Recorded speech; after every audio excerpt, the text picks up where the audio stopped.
Assalamu алейкум, кадырман көрүүчүлөр. Кыргызстан мусулмандарынын дин башкармалыгынын Куттуу студиясында дагы бир жолу сиздер менен жүз көрүшүп жатканыбызга чын жүрөктөн кубанычтабыз. Бүгүн биз сиздерге адал арам маселеси боюнча сөз кылабыз. Тагыраак айтканда, бизнестеги адал арам акчалар деген темада чакан маек уюштурабыз. Бул подкастыбызга бүгүн биз Кыргызстан мусулмандарынын Аалымдар кеңешинин мүчөсү, белгилүү дин аалымы Эмилбек ажы Андарбековди чакырганбыз. Кош келипсиз. Андан тышкары Мирлан Батырханов жеке ишкер жана тармактык маркетинг боюнча адис мырзабыз келип отурат. Андан кийин Абубакыр ажы Марат уулу ажыкебизге келип отурат, муфтияттын фатва бөлүмүнүн адиси. Эмесе устаздар, кош келипсиздер, коноктор. Негизги теманы ушундай коюп атабыз да, багы бизнестеги адал арам акчалар деген тема болуп атпайбы? Анан негизинен ушул Эмил ажы ушу сизге бергим келип атат. Биринчи суроонучу, негизинен исламда бизнести адал жолдор менен жүргүзүүнүн негизги принциптери кандай? Ушул боюнча сөз баштап бериңиз, анан талкууланып алалы. Бисмиллахир-рахманир-рахим. Алхамдулиллахи роббил аламин ва салату вассаламу аля саййидина Мухаммадин ва аля алихи ва сахбихи ажмаин. Адам өзү сөзсүз түрдө ырыскы табыш үчүн себептерди аткарыш керек. Ошол себептердин туура болгон, туура эмес болгон жактарын баарын шарият ачыктап баяндап берген. Ошон үчүн биз эми бизнес дегенде киреше табуу аракетин айтып атабыз да. Ошондуктан эң негизги шарият талап кылган келишимдер, ошол бизнес жолдору бул ачык айкындык, алдоо жок, бүдөмүктүк жок жана талаш тартышка алып барбаган келишимдер болуш керек. Жана негизги эми белгисиздикти жок кылчу, анан мөөнөтүнөн бери так маалым болгон соода ошол адал соода болуп эсептелет. Негизинен кыска аныктамасы ушундай. Абубакыр ажы, мен сизге ушундай суроо берем. Бизнестеги адалдыкты жана арамдыкты тармактык маркетингде кантип аныктоого болот? Тармактык маркетингде бул кандай иштерди алып барат? Мисалы, бунун багыты эмне? Кандай иштер жүргүзүлөт? Кардар менен кандай келишимдер түзүлөт? Ошолордун келишимдерин ар биринин пункттарын карап чыгып, такташтырып, анан чечим берилет шарият боюнча. Негизинен кыска аныктамасы ушундай. Негизинен багы тармактык маркетингде адалдыкты сактоо үчүн кандай принциптер камтылган? Негизи кандай принциптер бар тармактык маркетингден? Өзү негизи дүйнөлүк практиканы алсак, биз мыйзамды алсак, мусулманчылыкты ислам дининен тышкары өз мыйзамдагы бул маселени көп карап, албетте изилдеп анан бир чечим чыгарат. Анан негизинен мыйзамды алчу болсок, дүйнөдө өзү тармактык маркетингке окшоп кеткен каржы пирамидасы, анан жашыруун каржы пирамидасы бар. Ушул экөөнү бөлгөн мыйзамдар бар да, өнүккөн өлкөлөрдө, өзгөчө мыйзам өнүккөн өлкөлөрдө, батыш өлкөлөрүндө ошону бөлүшөт дагы. Тармактык маркетингде бул мыйзамдуу деп чечим чыгарылган. Бул боюнча 73-жылдагы бир катуу талаш болгон. Талаш болуп, сот иштери жүрүп, бул боюнча анан кийин уже АКШнын мисалы үчүн соода палатасы бөлгөн. Тармактык маркетинг бул мыйзамдуу, жашыруун каржы пирамида бул мыйзамсыз, жана каржы пирамида бул мыйзамсыз деп аларды ачкан адамдарды соттоп түрмөгө турушат. Жана ага өнүккөн өлкөлөрдө ал жакта уже мыйзамды жакшы билишет го. Мыйзамга элдер биздин элге караганда, коом караганда жакшыраак баам беришет, жакшыраак баш ийишет. Анан сабат жактан жогору, ошол финансылык сабаты күчтүү. Ошол себептен ал жакта жада калса ошол каржы пирамидаларын же жашыруун каржы пирамидаларын жарыя кылгандарды да кошо соттойт. Россияда акыркы убакта балким уктуңуздар, Финика деген каржы пирамидасын ырчылар жарыя кылып койгондуктан аларды дагы жазага тартышты да. Ушинтип бөлүшөт, өз дүйнөлүк практикада ушундай болот. Эми анан ислам дининде азыр бул жакта маектешип сүйлөшүп кетебиз. Мен да бул маселени изилдегенде бир группа адал түрү бар, арам түрү бар деп айтып атат. Алымдардын бир тобу, бул дүйнөлүк практиканы алсак, бир тобу тармактык маркетинг, өзгөчө бизде Кыргызстанда тармактык маркетингдин баардык түрү арам деп коет да. Жашыруун каржы пирамида жана каржы пирамиданы бөлбөй атат. Үчөөнү бир кошуп коет. Тармактык маркетингде негизинен гараж түшүнүгү кандай мааниге? Эмне себептен шариятта буга тыюу салынат? Мага да ушул суроо кызык болуп атат да. Гарар деген сөз эми белгисиздик деген сөз да. Биринчи биз бул жакка айтып кеткенде Алла разы болсун, аябай жакшы мындай түшүндүрүп баштадыңыз. Биринчи ушул сиз айтып аткан же сиз сунуштап аткан жанагы эмени түшүндүрүп кетсеңиз бизге, системасы кандай болот? Анан ошого жараша шариятка кандай дал келет ооба? Негизинен ошол 2019 жылы кабыл алынган жана Ғалымдар кеңешинин бүтүмү жалпы эле тармактык маркетингдердин баарын арамга чыгарылганчы.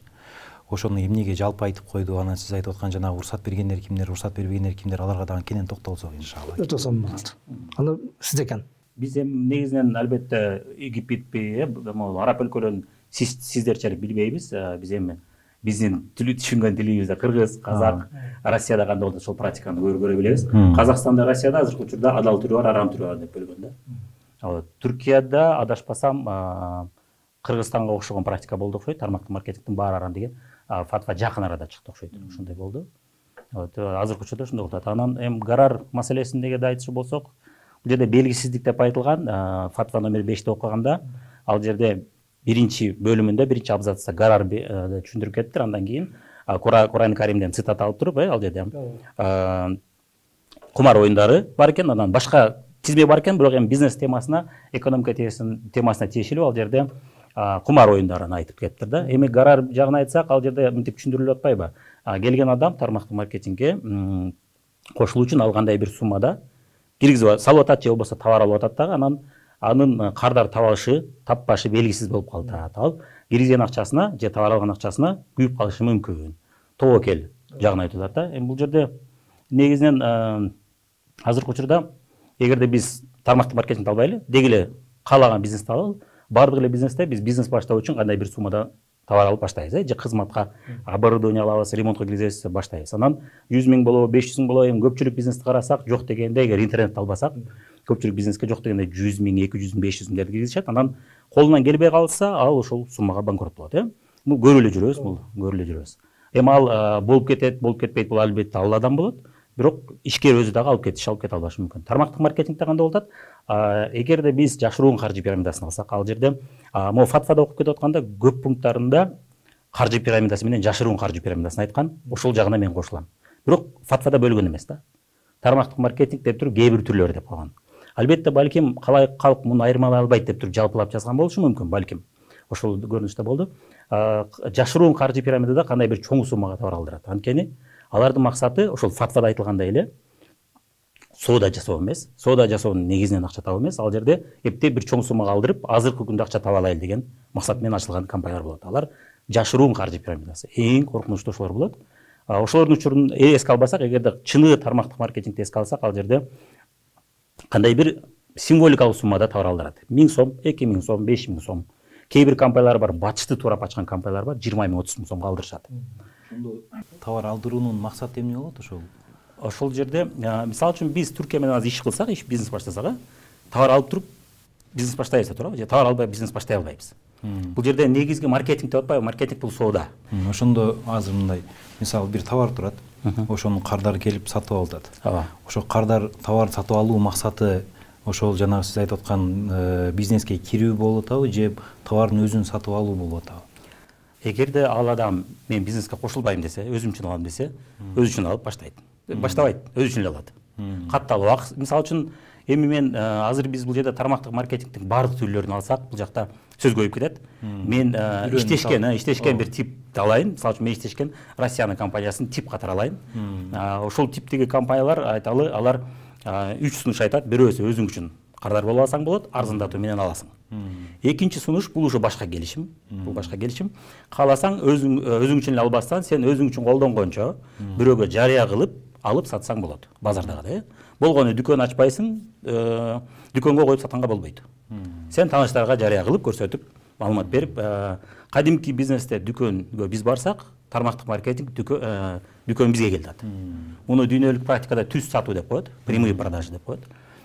И ошол бул экинчи сунуш. Үчүнчү сунуш бул башка келишим. Уже тармактык маркетингдин өзүнүн келишими. Бул уже өзүң үчүн эле албастан, сен кааласаң өзүң үчүн алганча бирөөгө жарыя кылып киреше тапсаң болот дейт. Негизи тармактык маркетинг принциби кандай? Негизинен көпчүлүк көп эле адамдар биз барыбыз тармактык маркетинг бизнесин жасайбыз жашоодо. Чоа жараматтылык менде бир жолукканда анын бир видеосу бар, эмнеге арам деп түшүндүргөн видеосу бар. Ошондо түшүндүрүп бергенбиз, негизинен ар бир адам тармактык маркетинг жасайт да. Мисалы үчүн биз бир кафеге барып тамактандык, бизге тамагы жакты. Айталы шашлыгы жакты. Биз ошол айталы кафенин атын Айгүл деп коелу, Айгүл кафесин деп досторубузга, тааныштарыбызга мактайбыз. Сонун экен жүргөн, ошол жактан жейбиз дедик. Анан биздин досубуз Бермет, досубуз Айбек келип жеди. Жегенен ага жакты, ал да өзүнүн аялы мисалы үчүн Берметке айтып берет. Анан Бермет өзүнүн жакканына тиги сиз айтканыңыз кандайдыр бир киреше табасызбы ошондо? Мисалы сиздин мисалыңызда Айгүл кафесине чакыргандыгыңыз үчүн киреше береби кандайдыр бир? Кафелер бербейт, алар чөнтөгүнө салып коет. Жок, сиз мисал келтирбедиңизби? Тармактык маркетингде азыр кафеге салыштырып тастап, жашоодо биз тармактык маркетинг кылабыз деп. Ошол экөөнүн окшоштугуну, баягы окшоштук жагын айтып берсеңиз деп атам азыр. Сиз чакыруу жактан айттыңыз окшоштук жагынчы, бирок ошо киреше тапкан жагында окшош болбой калат атпайбы экөө? Ооба, айырмасы бар албетте. Бир кожоюн айталы, кафенин кожоюну бирөө айтып атат, жок, мен бөлүшпөйм деп атат. Кардалар жарыя кылса кыла берсин, мен бөлүшпөйм деп атат. Экинчи тармактык маркетинг айырмасы. Мен блогерлерге төлөгөн ордуна, телевидение шиптерин төлөгөн ордуна мен жеп көргөн, өзү жактырган кардары жарыя кылса берем деп атат да. Экинчиси, жок, блогер жебесе жебей эле койсун, бирок ал жебеген самсасын мактай берсин, мен ага төлөй берем деп атат. Айырмасы ушунда болот. Окшоштук жагы негизинен эгерде ошол кафенин ээси мен ошол кардар чакырып келгендерге мен киреше бөлүшөм, же арзандатып бөлүшөм дейчү болсо, ал дагы каттал демек эле да. Анда окшош болуп калмак. Эмнеге дегенде кайсы кардар кимден келди билбей калат да. Анда сен кел чакырып келген кардарыңы могу интернетте каттап кой, мен сенин кардарың экенин билейин деп. Ушул жерден окшош болот. Ушул жерден окшош болмок. Бирок ошол Айгүл кафеге эмне максаттан чакырды, ал тамагы жакшы деп чакырды да. Ал келгенден кийин башка бирөөнү чакырыш үчүн келген жок да, тиги экинчи кардарчы. Албетте. Анан биз азыр кечиресиз, тема аябай мындай кичине чаржайт болуп кетти да. Абакыр Дамла, кандай дейсиз, бир темадан мындай бөлүп карасак иншалла. Менин сунушум бар сизге. Азыр биринчи айттык го, эмне максатын алат дегенде, сиз же өзү колдонот дедиңиз, же алып сатат дедиңиз. Ошондо көпчүлүк учуру кайсы бөлүгү көбүрөөк болуп атат азыр? Эгерде биз ошол тармактык маркетинг компаниялардан катталып кардар болгондорду алсак, биз кардарды алсак, 80-90% бул өз үчүн алгандар. Бирок алар келгенде бизнеске деп келиши мүмкүн. Анан бизнесин жасаганда эми баары тең адамдын ой жүгүртүүсү ишкер эмес да. Жасап көрөт, анан ой иштеш керек экен, чуркаш керек экен, жүрүш керек экен деп мейдентте чыдабай кардар болуп кала беришет. Кайсы бир бөлүгү башынан эле жок, мен бизнеске кызыкпайм, мен өзүмчө эле алайм, мага көрсөтпө дешет. Сиздин пикир? Биз эми суроо берсек болот бул жака айткан маселеси туурасында.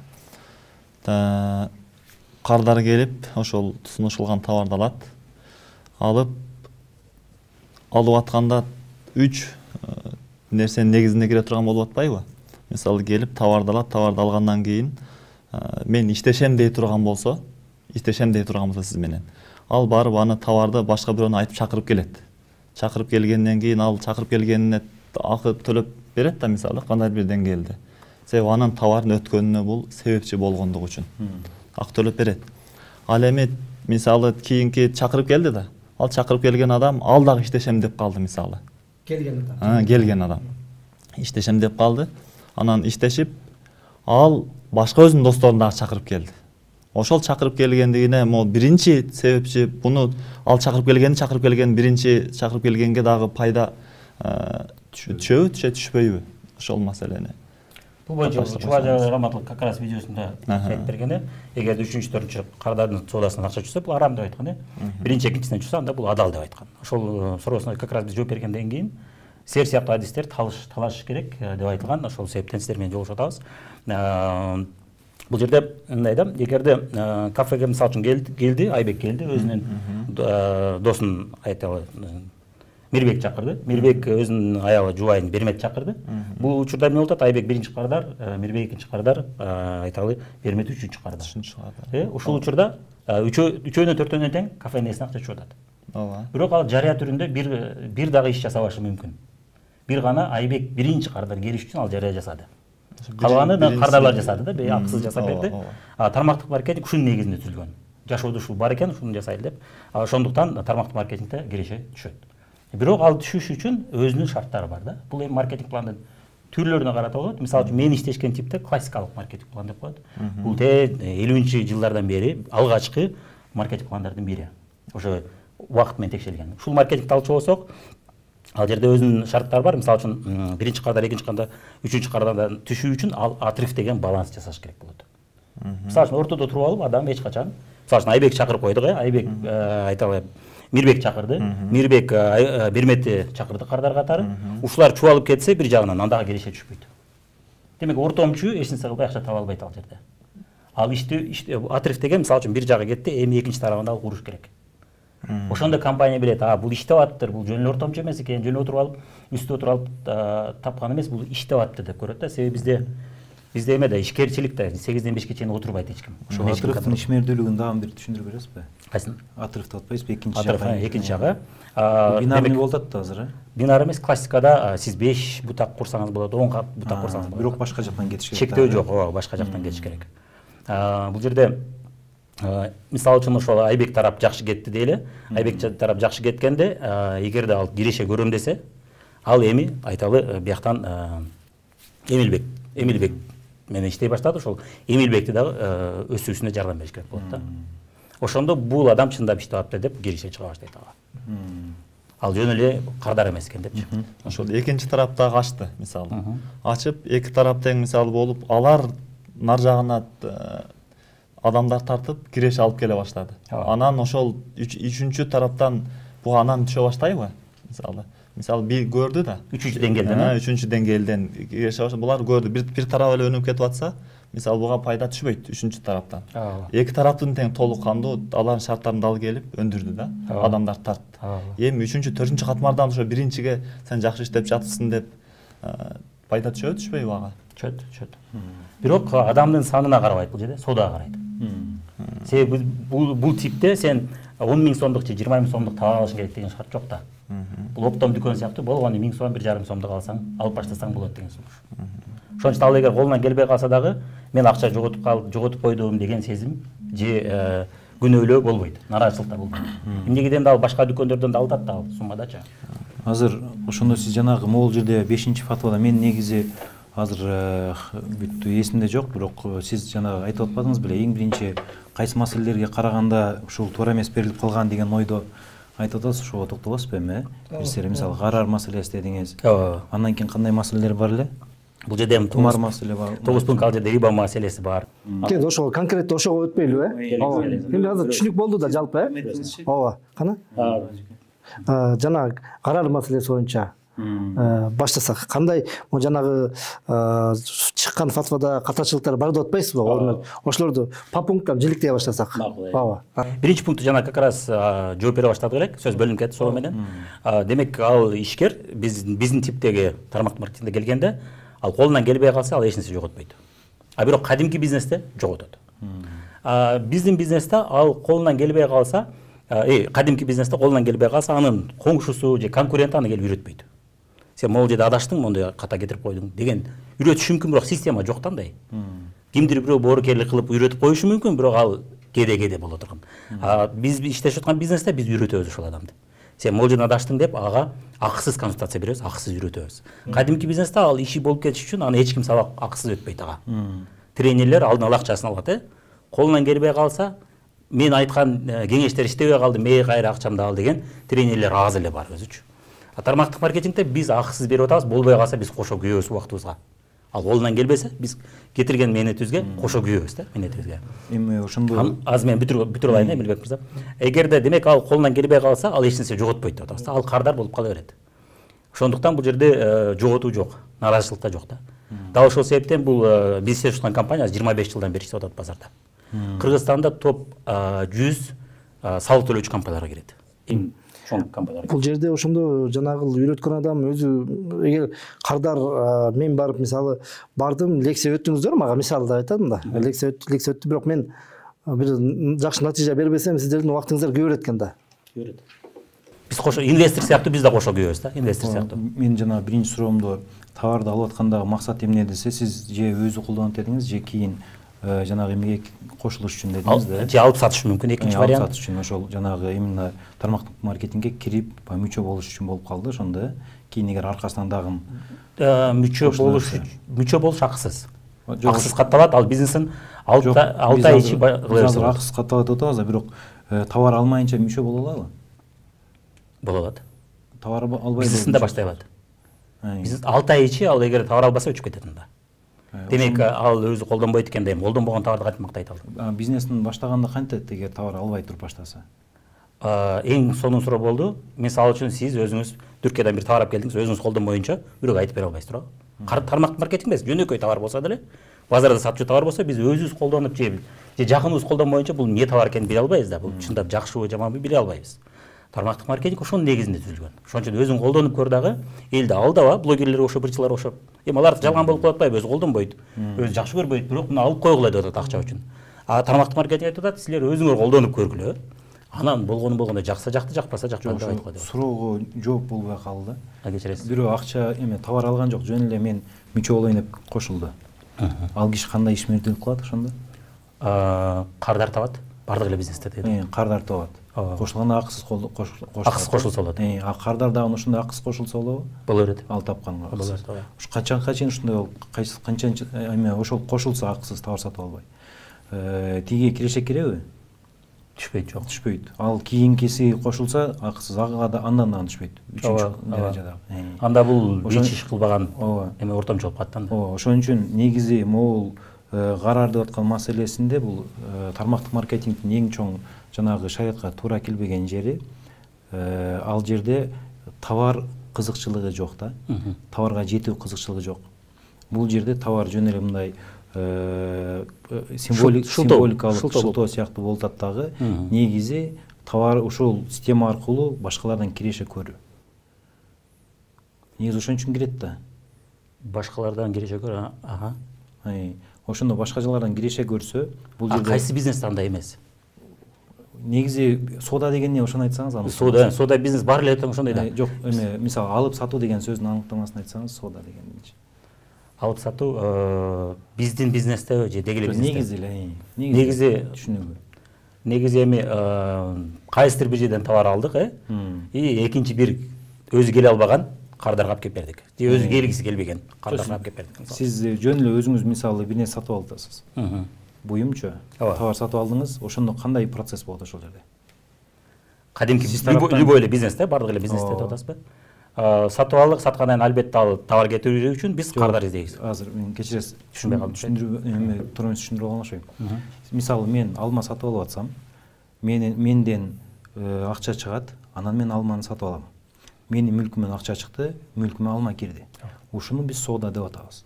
Ошондо экөө тең алмашылган нерсе экөө тең адал болуш керек. Анан максат кылынган нерсе болуш керек. Мен именно ошо товарды максат кылып ушул нерсеге барышым керек. Плюс бул жерде эки тараптан тең ыраазычылык болуш керек. Анан белгилүү болуш керек, кандай түстө болот, канча килограмм, кайсы жерден мисалы өскөн ушундай. Акчанын дагы көлөмү белгилүү болуш керек. Плюс ошол сатып аткан тарап менден эч нерсе талап кыла албайт. Мисалы могул алманы дүкөндөргө алып барып коюп сатпа дей албайт. Анткени кайсы бир келишимде эгер шарт коюлган болсо, ал коюлган шарт келишимдин талаптарына жооп бербей, келишим талап кылган нерселерге жооп бербесе, башка шарт болсо, мисалы алманы ал дагы жебе десеңиз, алманы ал дагы сатпа десеңиз, мүлк бар, кыска кемтик мүлк бар, анан толук мүлк бар да. Кемтик мүлк мисалы сиз жөн эле пайдаланууга алышыңыз мүмкүн, бирок заттын өзүн албайсыз. Квартира снимать эткендей ушундай. Толук мүлктүн пайдалануудан сиздики, зат дагы сиздики, каалаганыңызды кыласыз. Ошондо сиздердин азыркы соодаңыздар жанагы айтып кеткен магазинге койсо болбойт дегенде, бул жерде мүлккө шарт коюп атат, ошондо башынан баштап эле бул келишим туура эмес. Шариатка туура келбейт. Карар маселеси боюнча булар товар сатып атканда товар негизги максат эмес ал жерде. Ал жерде ушул эмеге кошулуу. Жанагы маркетингке компанияга кошулуу. Компанияга кошулгандан кийин ошону кошулуш үчүн аны сатып алса, бул компанияга мисалы 10 000 сом салып, кийин башка бирөөлөр чакыргандан кийин алар башка бирөөлөр чакырганда 15 000 кылып алсам деген максат болот да. Бул жерде сүткөрлүк болуп атат. Анткени максат бул жерде акчаны салып туруп кайра акча алуу. Ортодогу ошол жактагы жанагы товар же ортодогу берилген белектер дагы шариатка туура келбей калат. Анткени шариатка туура келген белек бул жөн эле мисалы карым катнашты жакшы кылыш үчүн берилсе, ошол белек болуп аткарат. Бирок негизи бир нерсе кылгандыгы үчүн ошодон улам берилсе, анда ал ушул жерде акча бергендиги үчүн акча берсе, анда ал жанагы сүткөрлүк, риба болуп калат да. Анан сиз айтып аткан карар маселесинде бул 10 000 сом салып атканда, балким ошол товар өзүнө керек болоттур. негизи ниети бул жерде биз жанагы сыртын ар түрдүү кыла берсек болот, бирок ниети Аллах Тааланын астында Аллах Таала билет. Баарыбыздын жүрөгүбүздү Аллах Таала көрүп турат. Көкүрөгүбүздө эмне болуп атат баарын билип турат. Ошондо паланча фирма жакшы экен, барып 10 000 сом салсаң, адамдар чакырсаң, кийин ай сайын түшүп турат экен дегенде товар акыркы план да бул жерде. Ошон үчүн бул жерде карар маселеси. 10 000 салгандан кийин 10 000 өзүн актай аласыңбы, же товар калса да, же жанагындай үстүнө сода болобу болбойбу, ошол карар маселеси. Биринчи пункт. Мен ушул жерден кошумча сурап берип койчу. Мисалы, ортодо кардар келип, анан ал жана мертвый кардар боло берсе, буяктында эмгеги, өмүрү кетип атат да. Ушул жагы дагы кандай шариятта? Багы 2-3 келди, 3-4 келди, бирок сиздер сабап өтүп атасыздар, ал багы пайда берген жок. Сиздер убактыңыздарды ысырап кылып атасыздар да, мына. Ушул кандай болот анда? Жанагы сабак өтүү келишими, кызыктырган келишими сиздерде бир эле келишимдин ичинде, мисалы, могу сууну сатып алып аткан болсоң, сууну сатып алыш үчүн мен акча берип атам, бирок толтура нерсе кошулуп кетип атат да, шарттар. Биринчиси башка жакка сатсаң болбойт, экинчиси ушул жерден эле аласың, мисалы, үчүнчүсү эгер кийин товар алсаң, үчүнчүсү сатуу жолдорун үйрөтөм, ушуну алсаң депчи. Шарттарбы же мүмкүнчүлүктөрбү? Экөө башка нерсе да. Жок, бул жердеги сиз айткан эки маселе шарттар болуп калат. Анткени бул акысыз сабак бул шартпы же мүмкүнчүлүкпү? Жок, ал мүмкүнчүлүк. Мен жанагы башка жака коюп сатсаңыз болот. Акысыз ал мүмкүнчүлүк дегенде сиз ошону кызыктыруу ниетинде айтсаңыз болот. Бирок бул жерде суунун өзүнүн моонун, стакан суунун ичине эч нерсе кошуп жибербейт же кемитип жибербейт да. Bundan так эле сырткы нерсе алчы. Ошон үчүн мисалы бир нерсе сатып атсаң, мына моону алсаң, бул менен күндүн айдын нурунда деле баса бересиң жарыкта деп, мисалы. Ушундай сыяктуу нерсе болуп калат. Болуп турат. Түшүндөп атат. Кээ бирде мындай жашыруу каржы пирамидаларда ошол көрүнүш болот. Кээ бирде мындай болуп калат го, эми кечиресиздер го. Могул дарыны алып ичсең, жанагы ашказанындагы язваларын баарын тимелеп укмуш кетип кеткен дейт. Бирок алып ичкенде андай эффект жок болуп атпайбы? Эми алып ичет да. Алып ичкенде андай эффект жок. Ашказанын кээ бирөөнүкү Кудай сактасын баары. Сиз айтып аткан жанагы бул арабчада мубалага деп коет. Ашыкча аша чабып мактоо товарды. Бул нерседен кооздоп салуу. Кооздотуп, пайгамбар саллаллаху алейхи бул нерседен тыйган. Ашыкча мындай апыртып жиберүү бул баягы уруксат болбогон нерсе болуп эсептелет да содада. Дагы сиздерде суроо болсо? Бул жакта суроо бар окшойт да. Суроону берип кетейин. Сиз жана шарт жана башка жакка сатканга болбойт деп атпайбы? Бул боюнча билесиз, эми баарыбыз билгендей, кинону мисалы үчүн өзүң көр, бирок башка бирөөгө сатканга болбойт деп атат. Көрдүңүз, чектөө болуп атат. Мисалы үчүн кинотеатрга бардык, аны камерага тартып алып бирөөгө сатпа деп атат. Автордук укук бузулбасын деп атат, Мына сизге чектөө. Эми тармактык маркетингде айтып кетейин, толук камдуу болбой калат деп атпайсызбы? Толук менчик болот, сатып алсаң же толук болбой калат деп атат. Ошол сыяктуу болуп атат. Чектөө деп атасыз. Бул жөндөн-жөн чыккан нерсе эмес да. Бул бирөөнүн укугун тебелеш үчүн эмес, бирөөнүн укугун коргоо үчүн болуп атат бул чектөө. Дүкөнгө коюп сатпа дегенчи. Эмнегиден элестетиңиз, мен минет кылып бирөөгө, мисалы үчүн минет кылып сизге ошол продукцияны айтып бердим, түшүндүрүп бердим. Сиз жакшы көрүп колдондуңуз, күнөө баштадыңыз, жактырдыңыз. Мага жакшы экен, мен керек болсо айтып турам дедиңиз. Эми мен минет кылсам, айталы, бул жакта Максат мырза дүкөнгө коюп алып сатса, менин кардарымды Максат мырза урдап кетет. Менин минетимди бирөө жеп койбосун, ошол минет кылган алсын деген максатта дүкөнгө койбо деген. Ошол негизи. Алла разы болсун. Абакырдан жооп бере берейинби? Жооп бере бериңиз. Эки суроого жооп берип коеюнчу. Жанагы мисалы бир жаңы кино тартылды деп коелу. Бейшененин тамамы дегенчи мисалы да. Анан ошол жакка барып бирөө телефонун тартып алып пиратский кылып чыгарса, бул болбойт шариятта, арам деп атабыз. Эми мүлк негизи мүлк байлык деп эмнени айтат шариятта? Мал деп коет, мал байлык дегенчи. Шариятта керектүү учурга чейин сактоого мүмкүнчүлүк болгон нерсени айтат да. Сактоого мүмкүнчүлүк болгон нерсени айтат. Ошондо эгер телевизордон көрүп атканда ал жердеги сода тиги жактан акы алып туруп эми кинотеатрга кирип атканда ал жерде кинонун өзүнө же автордук укукка болгон жок. Ошол кинону манфаасын сатып атат, көрүүнү мүмкүнчүлүк берип атат. Өзүн эгер берип койсо, анда уурулук болуп калат. Сиз жанагы мындай сыяктуу болот да, мисалы бирөөлөр онлайн сабак өтүшөт. Онлайн сабак өткөндө алар бир видео жөнөтөт, видео окурмандын телефонуна түшөт. Анан түшкөндөн кийин ошол жакта сакталып калат. Сакталганда бул видеону, бул сабакты эч кимге көрсөтпөө, аманат деп коет да. ушул жерде аманатчылык жок. Анткени бул сактоо мүмкүнчүлүгүн берген жок, колдон чыгарып жиберди. Эгер мисалы башка сактоо мүмкүнчүлүгү болгон каналдарды азыр өтүп атпайбы, онлайн мисалы сабактар, приложениялар бар атайынча, YouTube каналы бар. Ал жакта кирүүгө уруксат берет, уруксат сатат. Бирок видеону өзүн саткан жок. Серверде турат. Анткени серверде турат. Ушул сыяктуу сиздин азыркы айткан эмеңиз, ал колуна товар берип атканда жанагы сактоо мүмкүнчүлүктөн чыгарып жиберип атат. Ошон үчүн шарт койгондо болбой калат да. Баягы укугу эме деп атпайсызбы? Демек, товарды берди компания. Бергенден кийин ал сатып алды да, акчасын толук. Уже анын эркине өтөт. Кардардын эркине өтөт. Ал уже андан кийин ал товарды эмне кылат өзү билет. Ооба. Анан бул жакта жана чектөө укук коргоо дегенде, эгер ошону алгандан кийин дагы бир эме башка жакка сатып жиберсе, укугу корголбой калат дегенде. Негизи бул укук коргоо бренд маселеси болот. Шариатта буну караганда шариат негизги 5 нерсени сактап берет да адам баласы үчүнчү. Ошонун ичинде жана акыл дегенин ичинде ошол анын жанагы укугу кирет.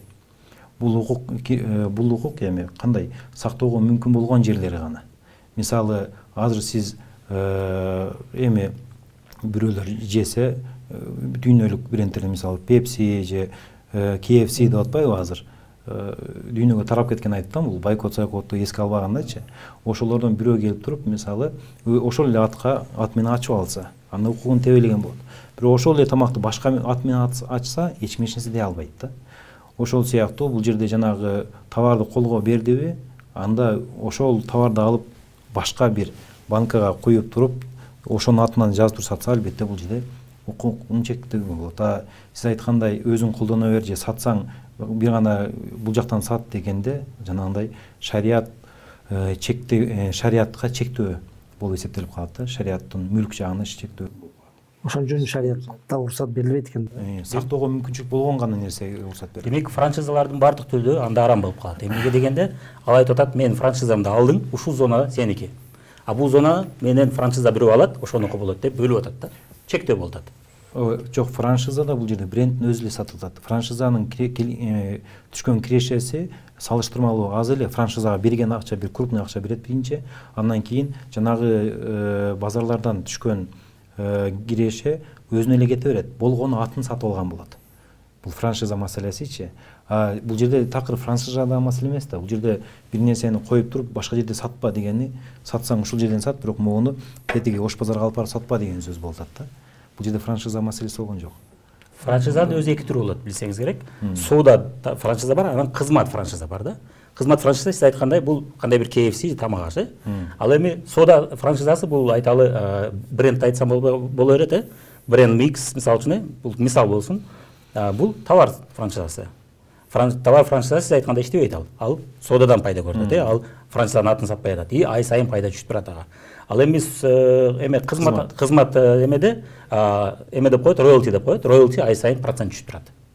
Ошол эмеде. Жок, түшүп турат го, бирок ал жерде укук сакталып атат да, франшиза болгондугу үчүн.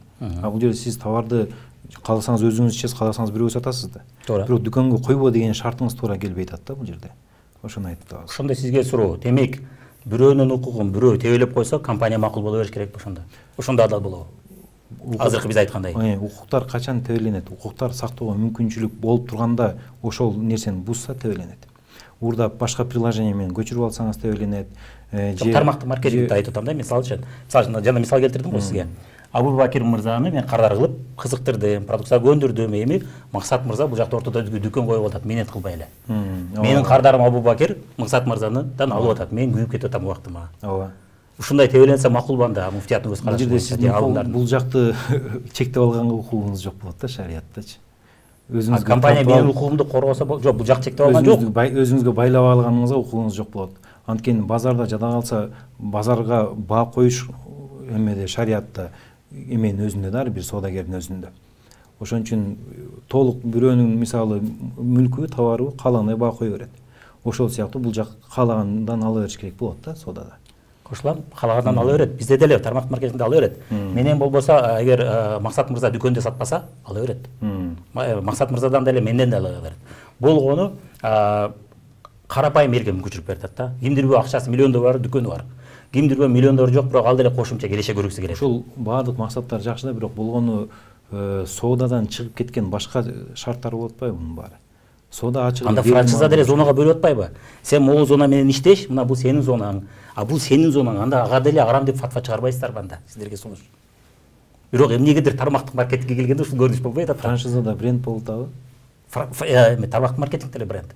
Тармактык маркетинг өз чынында элдик франшиза деп аташат. Тармактык маркетинг бренд. Бирок товар ал буюмбу? Буюмда сатып алаткан товарыңыз, сиз мисалы дары болсо, дары ошол буюмда сатып алаткан нерсеңиз. Аны каалаган нерсесин кылса болот, ошо сатып алган буюм менен. Ооба. Ошол жөнүндө сөз болот. Кааласа магазинге коюп сатсын. Мисалы, ошондо макул, ошондо получается акчасы бар, акчасы жоктун мээнетин алып тартып ала бересиң да. Фатванын өзүн айтып атат, бир адамдын акысын экинчиге берип койгон бул сүткорлук болуп калат деп атат. А сиз айтып атасыз, анда сүткорлук боло берсин дегенде болуп калат да. Боло берсин. Тармактык маркетинг компания атат, жок, сүткорлук болбосун. Могу жерде кимдирбөө акчасын эч минет кылбай, жарыя кылбай, орто жолдо аралашып кирип алып, тартып албасын деп атат. Биз азыр сүткорлук жөнүндө такыр сөз кылган жокпуз. Сүткорлук башка нерсе. Биз азыр укуктарды коргоо жөнүндө сөз кылып атабыз. Укук негизи, укук аслан негизинен ал байлыкпы, байлык эмеспи десе, башында байлык эмес дечи. Мисалы ким кайнандай көйнөк сатып тигип алса, ошондой башкалар эле копия кылып жүрө берчү. Кийин азыркы могул доорго жараша жанагы идеянын өзү дагы бренд болгондон кийин байлык болуп эсептелет дагы, аны копия кылса болбойт деген азыр чечимдер бар. Ошондо акысына кирген болот. Бирок качанга чейин акысына кирген болот, ошону сактап биле алса. Эгер сактоо мүмкүнчүлүк болсо, жанагы мен сабактар бирме-бир копия болбосо деген сыяктуу болуп калабы? Жок, андай эмеспи? Түшүнбөй атасыз. Мисалы мындай дейинчи, онлайн сабак бар. Экөө бар. Бирөөсү YouTube'да, экинчиси жөн эле видео файл. Ошондо сиз сабак өтүп, видео файлын сабак өткөндөргө эме алгандарга берсеңиз, WhatsApp'тан жөнөтүп койсоңуз, анан эч кимге жөнөтпөгүлө, бул арам, бул менин акым дей албайсыз да. Арам болуп калат. Буга отуруп канча китеп окудум, атайын жанагындай эмелер жазадым, мээнет кылдым, слайдтарды койдум дей албайсыз. Анткени телефонуна түшкөндөн кийин сизде сактоо мүмкүнчүлүгү жок болуп атат. YouTube'га сизге доступ берип атасыз. Мисалы, мен эң жөнөкөй мисалды айтып атам да. YouTube'га ошо доступту көргөнгө, пайдаланууга, бул баары кинотеатрга мисалы киргенде пайдаланууга мүмкүнчүлүк берип атасыз, ошон үчүн акчаны алып атасыз. Ал эми ошону өзү башка бир программа менен көчүрүп алса, анда ал уруксат эмес болуп атат. Эми сиздердин товарыңыздар, сиз мисалы могу стаканды саттыңыз. Сатканда сатып туруп, мен бир эле нерсеге токтолуп атам бул жерде. Дүкөндө сатпа деп атасыз да. Бул алып кеткенден кийин сындырып алса же ичип койсо өзү сууну, ал өзү билет да. Толук мүлккө ээ болуш керек. Пайдаланышты өзү билет. Ошондо буга ашыкча шарт коюнгонуңуз шариатка туура келбей атат деп атам да. Сактоо мүмкүнчүлүгүн колдон чыгарганыңыздан кийин. Франшизада деле коюп атпайбы зона, дилерлекте да коюп атат. Жок, ал жерде такыр башка. Франшизада жөн эле ал ат. Мынакей жөнөкөй бир нерсе кылабы. Мен бул телефонду сатып алдым. Сатып алдым. Сиздерден акчаны бердим. Акчаны бергенде уже телефон меники да, менчигим да уже. Муну кандай колдонсом өзүм билем. Муну кааласам сатып берем. Туурабы? Азыркы сиз айтып аткан маселе дал ушундай болуп атабы? Мен муну алып туруп, мен муну кааласам досумдун дүкөнүнө коюп коем, мен сатып берчи, ушуну мага кереги жок болуп калды, мен башкасын алмай болдум десем, бул уже ээн эркин түрдө бул сатыла бериш керек башка жактан. Ал уже менин укугума, акыма уже кирип калды. Шарият бул жерде бага автоматтык түрдө мүлктү менин укугума өткөрүп койду. Колдон чыкты. Бияктан уже колдон чыкты. Сен ээн эркин каалаганда колдоно бер деп атат да. Эми сиз бул жерде программист болсоңуз, анын программасын чукуп, программасын сатып баштасаңыз кандай болот? Анда алда боло береби? Бул болбой атат да, бул урурлук болуп атат. Урурлук болуп атат. Мисалы, программист бир программаны жазадыңыз, анан жасагандан кийин сөзсүз бир нерсе жасаганда аны коргоосу менен чогуу жасайсыз. Программаларды элечи. Ошол коргоосу жакшы болбой, эгер чыгып кетип туруп, жалпы элге интернетке тарап кетсе, башка бирөө бул жакта платный турса, бесплатный жүктөсөң, сен буну кылба. Мисалы, Word'тун бесплатный жана пиратскийди кылба, бул арам дей албайсыз. Анткени алар сактоо мүмкүнчүлүгүн баягы колдон чыгарып берген жок. Ошол жөнүндө сөз болуп атат да. Анткени чындап эле барып туруп, эгер такыр сетте жок программаны өзүңүз взлом кылып туруп, чыгарып алып, анан таратсаңыз, бул урурлук болуп атат. Маселе ушундай болуп атат да. сиз баягы товарды бергенден кийин анын үстүнө шарт койсоңуз, анда жанагы толук ээ чыгарбай атасыз алган адамга. Чектөө болуп турган. Ошондо получается франшизага чектөө боло берет ал. А тармактык маркетингде чектөө болбой калат. Туура түшүндүмбү? Бул жерден жанагы Бул анын аты башка болуп атат да. Ата көккө окшош көп жагынан. Франшизада деле акысыз үйрөтөт. Өзү сатып алып Сиз азыр эгер тармактык маркетингдин бренд катарын айтсаңыз, мен ал жөнүндө айткан жок, мен товарды айтып атам. Товарды бергенден кийин магазин сатпа деген сөз айтып атам. Эгер франшиза мисалы кайсы сеть болсо, маркетингдин атын айтсаңыз, мен аттарын деле билбейм. Мисалы үчүн мен иштешкен Фаберлик. Фаберлик, мисалы Фаберликте башка компанияны ачып алса, ошол ат менен болбойт. Сиз франшизаны ушул жактан окшотуп атасыз, бирок товарды Мен башка жагын айтып атам. Зонага бөлүп атат ал. Сен ушул зонадан чыкпа, себеби башка зонаны мен башка бирөөгө берем. Сен жетишпейсиң деп айтып атат да. Сен баардык зонаны тейлей албайт да. Мисалы үчүн айталы Сумдагы KFC Бишкектин баарын камсыз кыла албайт. Ал айтып атат, келгиле Бишкектин баарын камсыз кылалы. Ошон үчүн мен сен эгерде Бишкектин башка бурчун ачам десең, дагы бир франшиза менен сатып ал деп атат да. Зонага бөлүп атат. Дилерликте да ушундай. Дилерликте дагы мисалы үчүн чуксаң ушундай да. Зоналарга бөлүнгөн. Мисалы Шоро компаниясында бөлүнгөн зона. Товар менен сиз айткан нерсенин франшизанын окшоштугу жок болуп атат да. Биз азыр товар жөнүндө сөз кылып атабыз. Хорошо, товарный франшиза болсун да. Товарды франшиза деле ошол да. Мындакы сизге суроо берейин дедим эле. Сиз бул тармактык маркетинг туурасында адис экенсиз. Могул жашыруунун ачыгы болуп экиге бөлүнөт деп эдиңизби? Ошол азыр бул алымдар кеңешинен фатва чыкты. Бул чыккан фатванын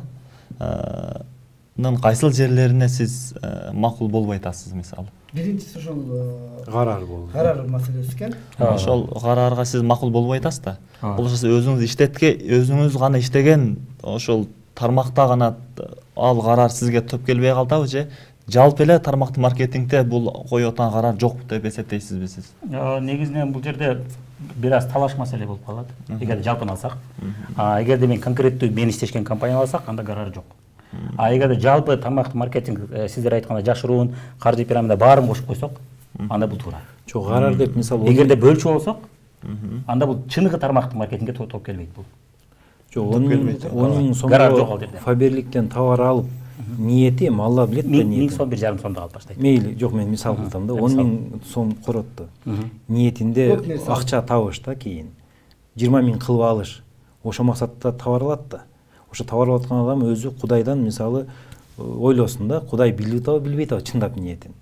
Анан салган салган акчасын кийин таба албай калды. Карар болбоду? Сизге суроо менен жооп берейин анда. Түркиядан бизнес товар алып келели деп бизнес баштады. Анын максаты эмне? Киреше көрүүбү же?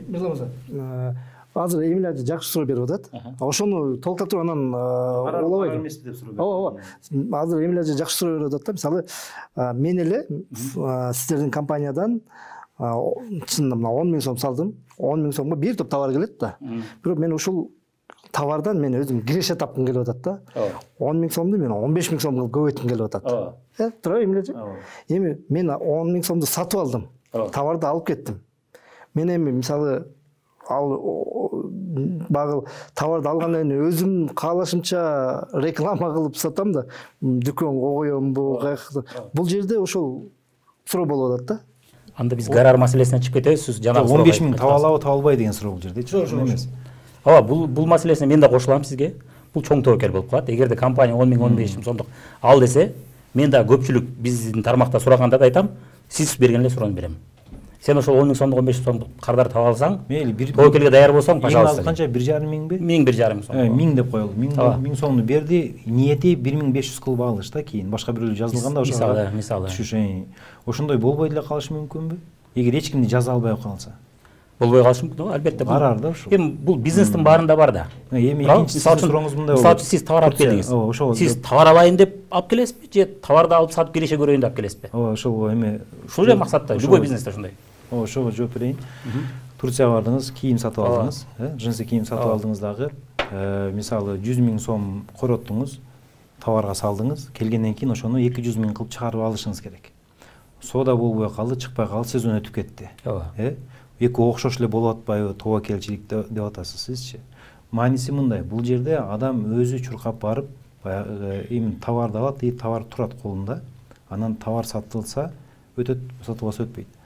Сетевой маркетингте бул атайын ошо адамдарды киргизиш үчүн башка бирөөлөрдүн баягы көңүлүн алып, аларды мындай ынандырып, жанагы эмеге сетикке киргизиш үчүн чуркаш керек болот.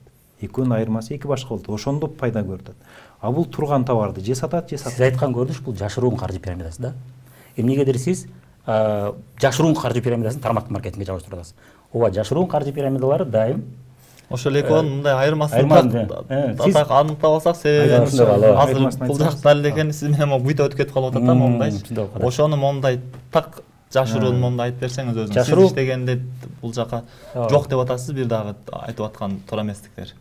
Туура эместерди айтып берсеңиз сиз. Жашыруун каржы пирамидасы ачылганда эле сиз айткан максат менен ачылат.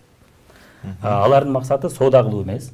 Алардын максаты адамдарды алып келип, алар акча товар шылтоо үчүн алып келсе, алар ошо товар шылтоо сатып алса, мүмкүн болсо көбүрөөк суммага алса, биз ушудан пайда көрүп алсак дейт. Дал ошол себептен биз сиздер аларды арам, адал деп талдабасаңыздар деле жыгылып жатып калат да. Эмнеге? Адамдар өздөрү нааразы болуп, ал компаниядан качып, мен ошол фатваны жазганда эле түшүндүм. Ушул маселеден келип чыккан деп түшүндүм. И жакшы болду дедим бир чети. Болгону жашыруун каржы пирамидага тармактык маркетингти жабыштырып коет. Айырмасы эмнеде көрөлү? Товар шылтоо. Товар сиз фатвада айткандай, сиз жанагы бир айтып аткандай, кооздо болот ал жерде. Себеби алардын максаты товар өткөрүү эмес. Максат акча көбөйтүү, акча жиноо. Алардын стратегиясы да көп жылдык стратегия болбойт да. Алар кардарга жагабы жакпайбы, аларга баары бир. Негизсиз кымбаттатылган болот. Чыныгы тармактык маркетинг компаниялар эмнеге 20 жыл, 50 жыл, 70 жылдан бери иштеп атышат? Эмнеге? Дүйнөлүк практикада эмнеге андай болуп атат? Тигиден айырмасын айтып бериңиз эле. Ошо айырмасын түшүнүп атпайбы? Эмнеге дегенде адамдар ыраазы болуп продукциясын колдонуп атат. Жана мен айтып кеткендей, кардарлардын 80 катталгандардын 80% булар кардарлар. 80% кардарлар болгон үчүн алар тынбай алып атышат.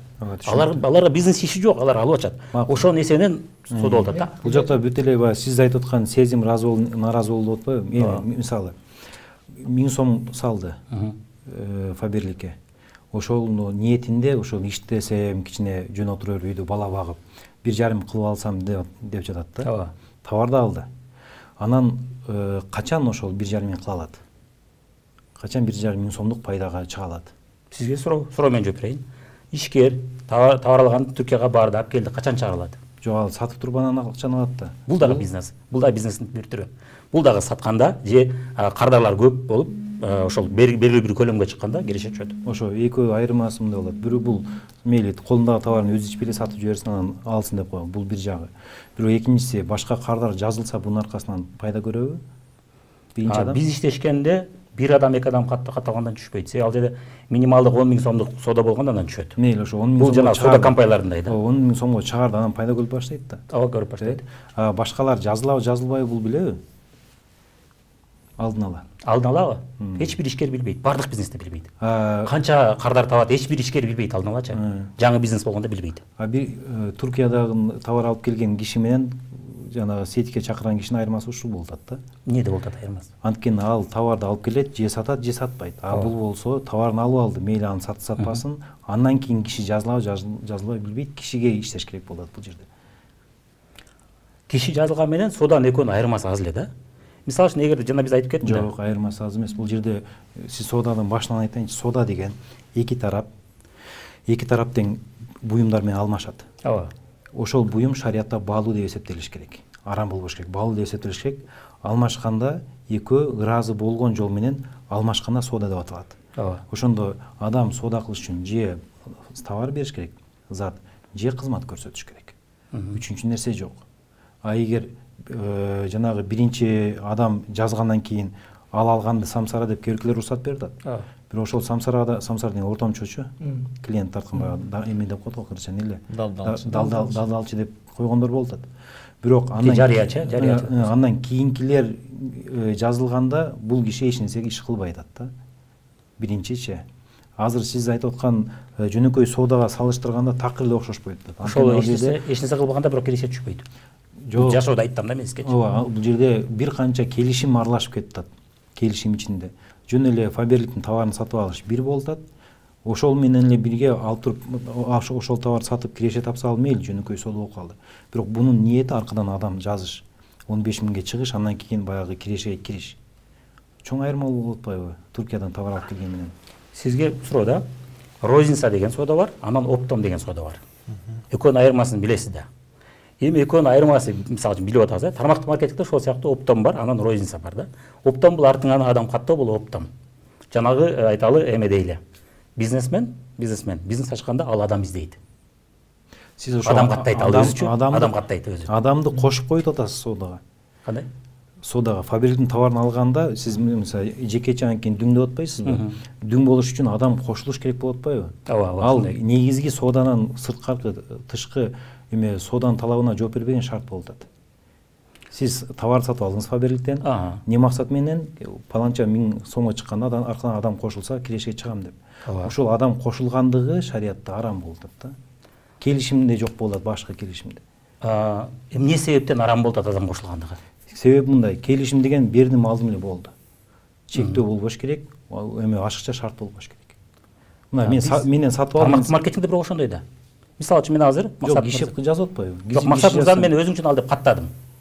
Өзү үчүн алды. Кандай шарт берип койдук биз буга? Бул киши эмнеге алды? Өзү үчүн алды. Жок, бул киши дагы ушул сетке кирип, адамдарды жаздырып, мен айтып атпайм, 80% бул өзү үчүн алгандар деп атам. Ал туурасында маселе жок. Ал ишкер эмес, ал өзү үчүн алгандар. Маселе иштешүү маселеси болуп атат да. Мисалы келип туруп иштешүүгө катталыш керек деп атат. Иштешүүгө катталып атканда анан шариатка төпкөлбөгөн нерселер чыгып келип. Анда чоң компаниялардын баардыгы ошондой болуп калат. Шоро компаниясы жалгыз өзү эгер үй бүлөсү менен алып сатканда, ал миллионер болмок эмес. Ал эмне кылды? Ал фатвада айтылып кеткендей пирамидалык түрдө иерархия уюм түздү. Эмнеге ал тонналап чыгарам деди, вагондоп тонналап сатам деди. Ошондо мен чоң масштабка чыгат экем деди. Тармактык маркетинг жөнөкөй адамга шоронун ээси сыяктуу айтып аткандай, ошол сыяктуу сен ошондой курсаң болот. Мен сага ошондой мүмкүнчүлүк берем деп атат. Бул мүмкүнчүлүк болуп атат да. Шоро компаниясынын ээси эле миллионер болбой, сен дагы көп киреше тапсаң болот. Бул жерде Мирлан мырза мындай болуп атат да, мен кааласам эгер Дордойго барып эле оптом сатып алсам болот. Бир товардычы. Мен киши жаздырбай эле, мисалы мен 15 киши жаздырып анан жана товарды оптом алгыча, мен башка магазинге барып туруп эле оптом алып алсам болот. Бул жерде уже соода эки тарап менен бүттү. Адал бул жерде, туурабы? Бул жерде маселе жок.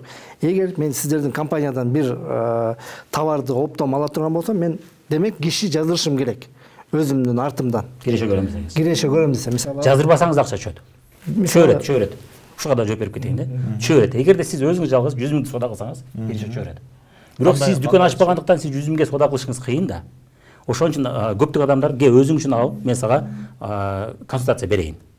Арзандатуулар бар деп айтабыз. Мен сизден Мирлан мырза 100 000 сомго товар сатып алдым. Биз иштешкен компанияда 100 000 сом. Жок, негизи айтам да. Билебиз, ал сата албайт ошон үчүн. Мисалы айтайын, 10 000 сомдук товар алдык деп коелу, жөнөкөй эле. 10 000 сомдук товар алдым да, бүттү. Буяктан уже мен жеке өзүм үчүн айтып атпайсыз, сиз айтып атпайсызбы, өзүңүз үчүн. Ба жекеликти айтып аталы. Алдым дагы мен уже товарды сатышым керек да, пайда көрүшүм керек. Бирок мен билем өзүм товарды сатпашымчы, бирок мен айтам. Мен тиги досумдукуна коем товарды, бул дүкөнгө коем, мончакты дүкөнгө койдум, балдар айтам, балдар, мен кичине киреше көрүшүм керек. Мен ушул товарды сатып алдым, кичине үстүнөн акча коюп, мага коюп бере десемчи. Бул жакта эмне болот? Жана биз айтып кетпедикпи? Бул жакта сиздер Мирлан мырза, сиз айтып атасызбы? Уруксат берилбейт, дүкөндөр жеке болуш керек депчи. Мен антип келген жок. Же өзү үчүн, же өзү. Бул түз сатуу да, түз сатуу принципи ушундай. Мисалы үчүн эме чаң соргучтарды көрдүк, майкуктарды көрдүк. Ар кандай товарларды үйгө такылдатып келип көрсөтүп берейин деп сатып атышат, фильтрлерди сатып атышат. Бул түз сатуу да. Түз сатууда деле эмнеге дүкөнгө коюп сатсаң болот дебейт алар. Себеби ал бизнестин, ал маркетингдин принциби ошондой.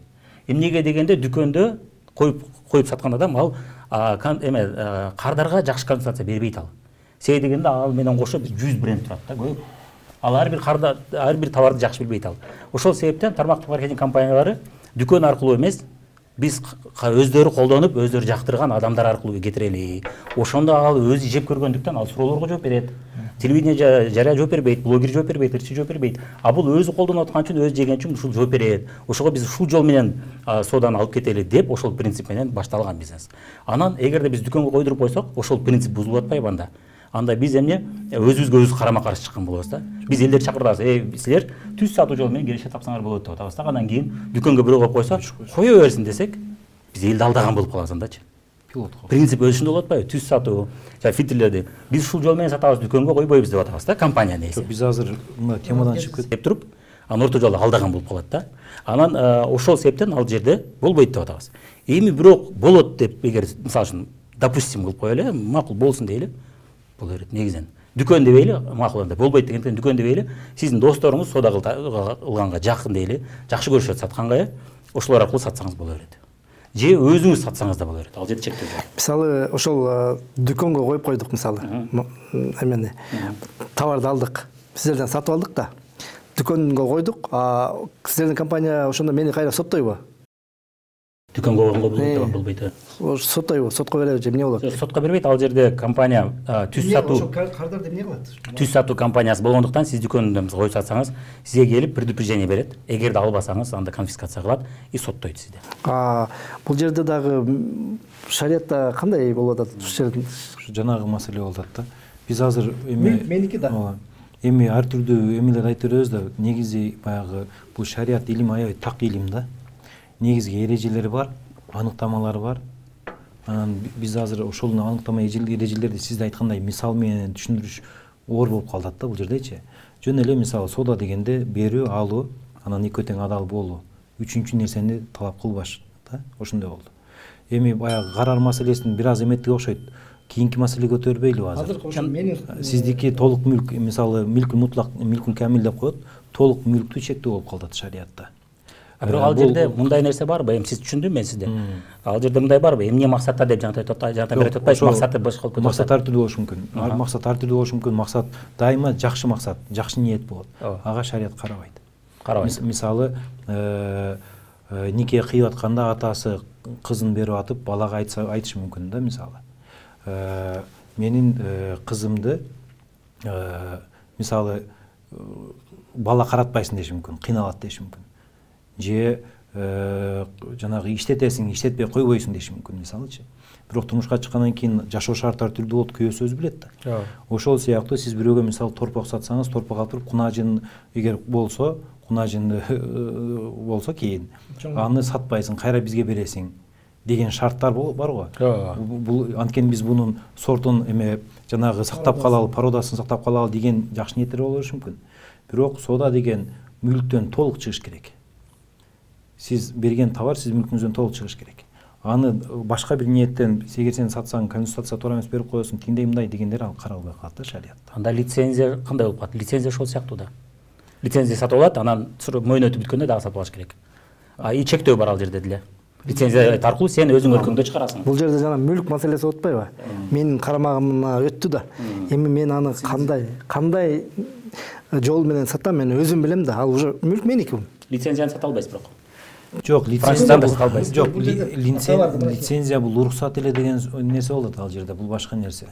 Биз мындай секирип кетип атабыз да темалардан. Мисалы азыр могул жерден ошо мен суроом ушундай, могул нерсени алдым, стаканды алдым мен сиздерден. Шариатта бирок лицензия деген сөз жок да тура ал жерде. Лицензия бар. Азыр шариатта именно лицензия деп айтылабы? Шариатта француз деп айтылабы? Жок, шариатта именно лицензия деген бул жанагы англис тилинен чыккан сөз да, андай айтыш. Укук деп айтылса керек, балким мен ошону тактап атпаймынбы. Укук деп айтылса керек. Ал автордук укук деп деле айтылбаса керек. Аны сиздер уже өзүңүздөр чечмелейсиздер албетте. Мен просто тактагым келип атат, билгим келип атат. Мен өзүм суроомго жооп алып атам. Мен стаканды алдым дагы, мен башка дүкөнгө койдум. Эми сиздер мага бердиңиздер, мен акча бердим да сиздергечи. Бул менин мүлкүмө өттү. Эми мен муну башка магазинге коюп саттым. Айттым, ушул стаканды мага сатып бер дедим. Бирок сиздер айтып атасыздар, мага келип, мага айтып атасыздар, жок, сен бул стаканды бул дүкөнгө коюп сатканга болбойт. Эгер стаканды 5 күндүн түз сатуу компаниябыз деп атабыз. 2 күндүн ичинде албасаң, мен стаканды конфискация кылып алып коебуз деп атасыз да. Эми бул менин мүлкүм деп атпайм. Ошол шариатта адалбы, арамбы, ошону эле билгим келип атат да. Ошол мүлкүңүзгө толук өткөндөн кийин уже каалаганыңызды кылып каласыз, кайра алып койсо ал сиздин укугуңуз жанагы мүлкүңүздү алып алган болуп эсептелет да. Бул шариатта демек сиздин мүлкүңүзгө киришкен болуп эсептелет. Киришкен болуп калат. суроо берем дедиңиз беле? Сизде суроо барбы? Бул көрүнүштө мен кошумчалап кетсем, бул көрүнүштө анда түз сатуу компанияларынын баары арым болот. Себеби аларда дагы биз түз сатуу аркылуу иштейбиз, биз дүкөн аркылуу иштебейбиз дейт да. И чакырганда ошентип чакырат. Бүгүн бирди сөйлөп, эртең башканы сөйлөп атат. Биз түз сатуу аркылуу сатабыз дейт. Бирок эртеңки күнү мен эми дүкөнгө коюп сатып калдым десе, бул элди алдаганга барып калат да. Бул жерден багы Анда ал дагы арамга чыгыш керек. Ушундай сунуш да сизге. Кандай дейсиз бул боюнча? Себеби башында эле айтып атпайбы, биз түз сатуубуз, биз дүкөнгө койбойбуз деп атат. Бул жана фильтр саткан компаниялары, мисалы үчүн ар кандай муза эме чаң соргуч жана кымбат чаң соргучтарды сатып атышат. Алар сен дүкөнгө койсоң андан да кымбаттап кетет. Анын өзүнүн себеби бар, экономикада чукул айланы кымбаттап кетет. Тармактык маркетингдagi товарлары эгер дүкөнгө койсо, ошол сапатта, мисалы үчүн мен иштешкен компания кымбаттап кетет. И ошол кымбаттап кетпеш үчүн ал дүкөнгө койбойт. Жана бул жерде жана биз айтып атпайбызбы? Эме көп тармактуу курабыз деп атат. Көп тармактуу базарда да бар. Кадимки дүкөндөрдө да бар, көп тармактуу курулат. Болгону ал жерде кичине башкача шартта курулат, бирок окшоп кетет да.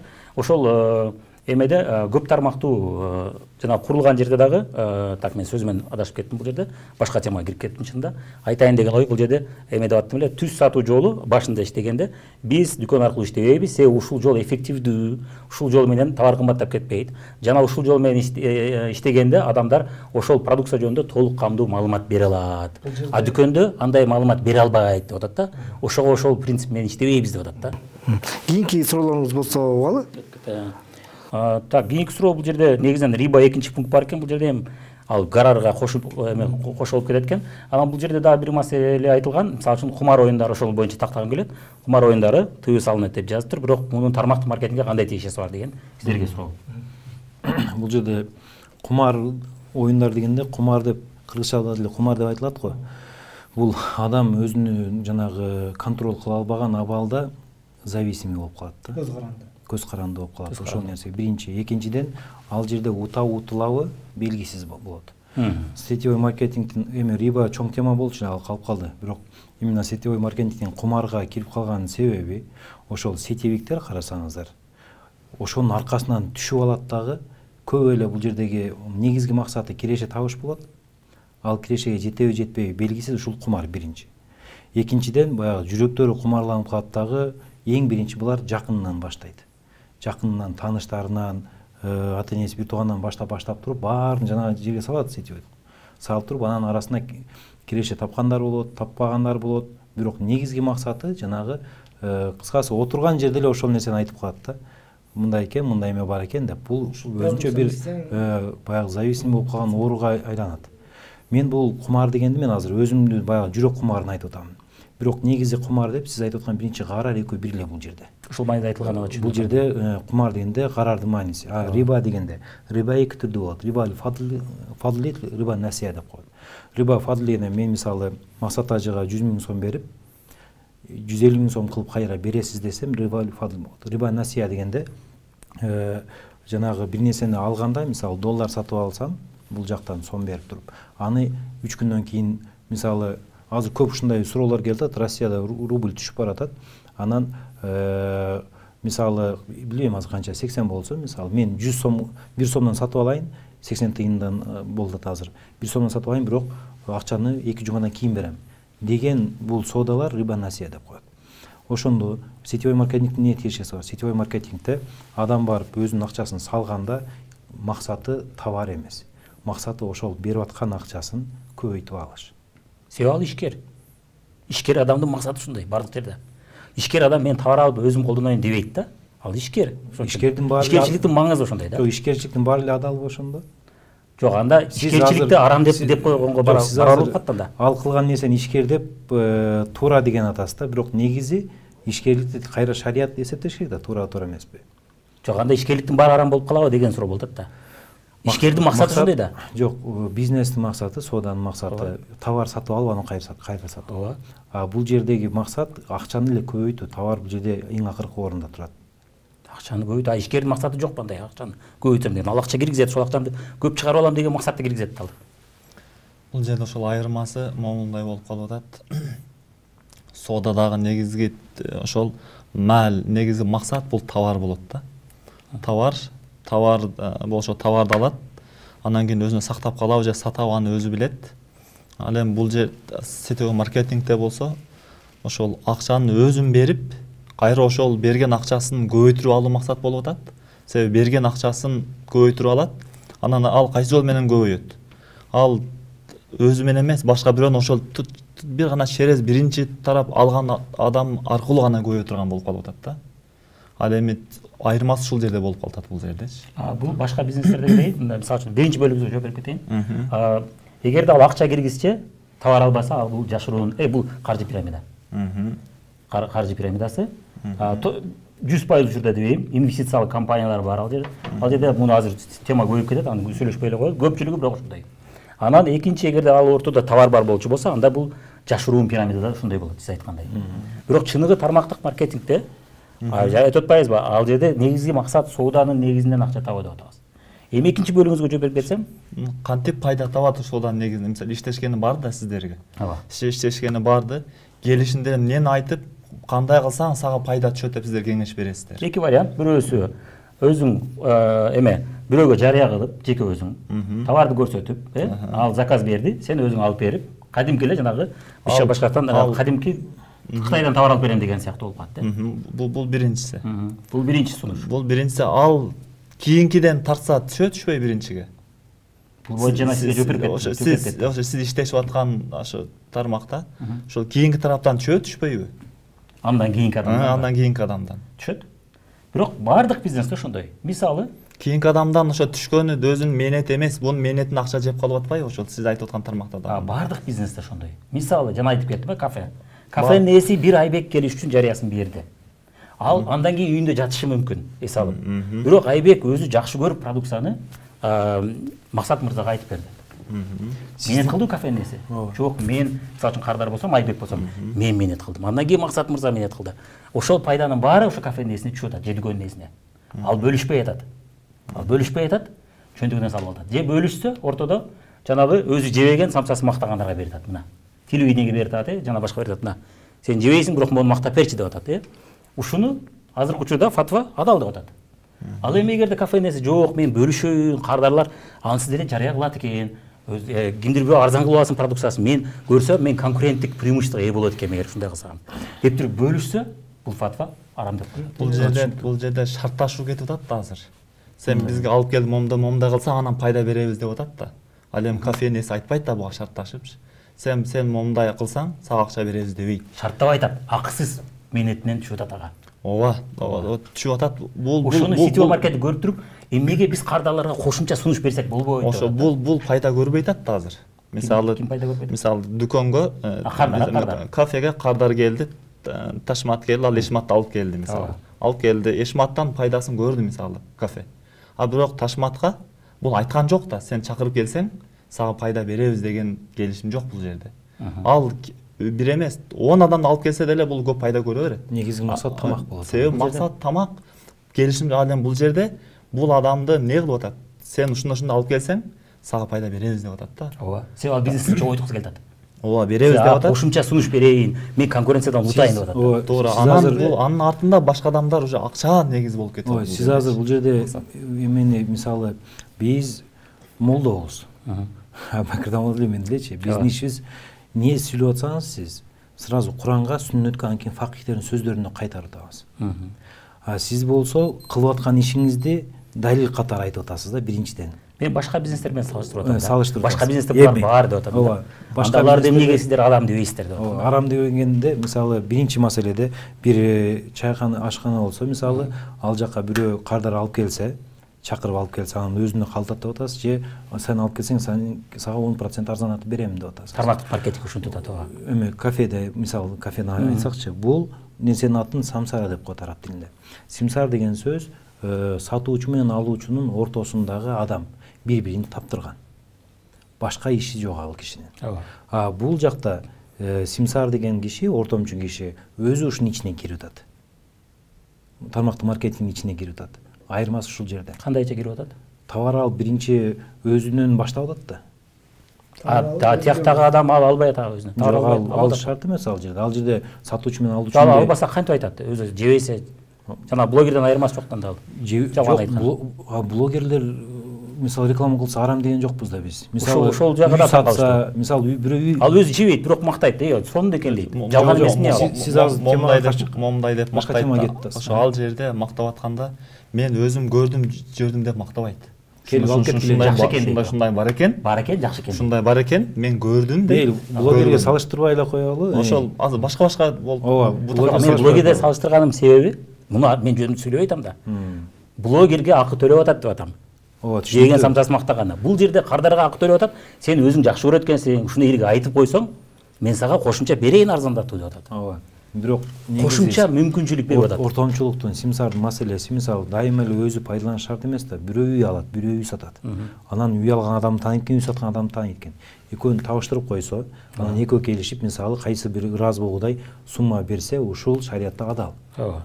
Ушул сыяктуу эле сиз блогер ал жерде анын рекламасын сатып алып, бул такыр башка маселе. Мисалы чайханада долясы жок да ал кишининчи. Ал жөн эле реклама кылып берет. Мисалы бирөөнү сиз нанимать этип алып барып, бирөө мактап кой десеңиз деле ал жебесе деле мактаса акча алып атпайбы? Бул сиз мисал кылган башка да. Ал суроо берсе да жооп бере албайт ал. Жок, суроо бербей биздин ишибиз мисалы. Жок, карда суроо берсе да жооп бербейт ал. Биз бул жерде кылган эмгегинин ордуна же берген товардын ордуна алган акчасы ага адалбы, арамбы?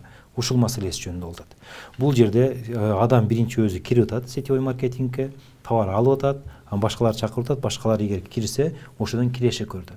Ошондо бул жерде жанагы шариаттагы ортомчулук тармактын чыныгы тармак маркетинг жок. Эгерде ал кошулсак пайда көрбөйт.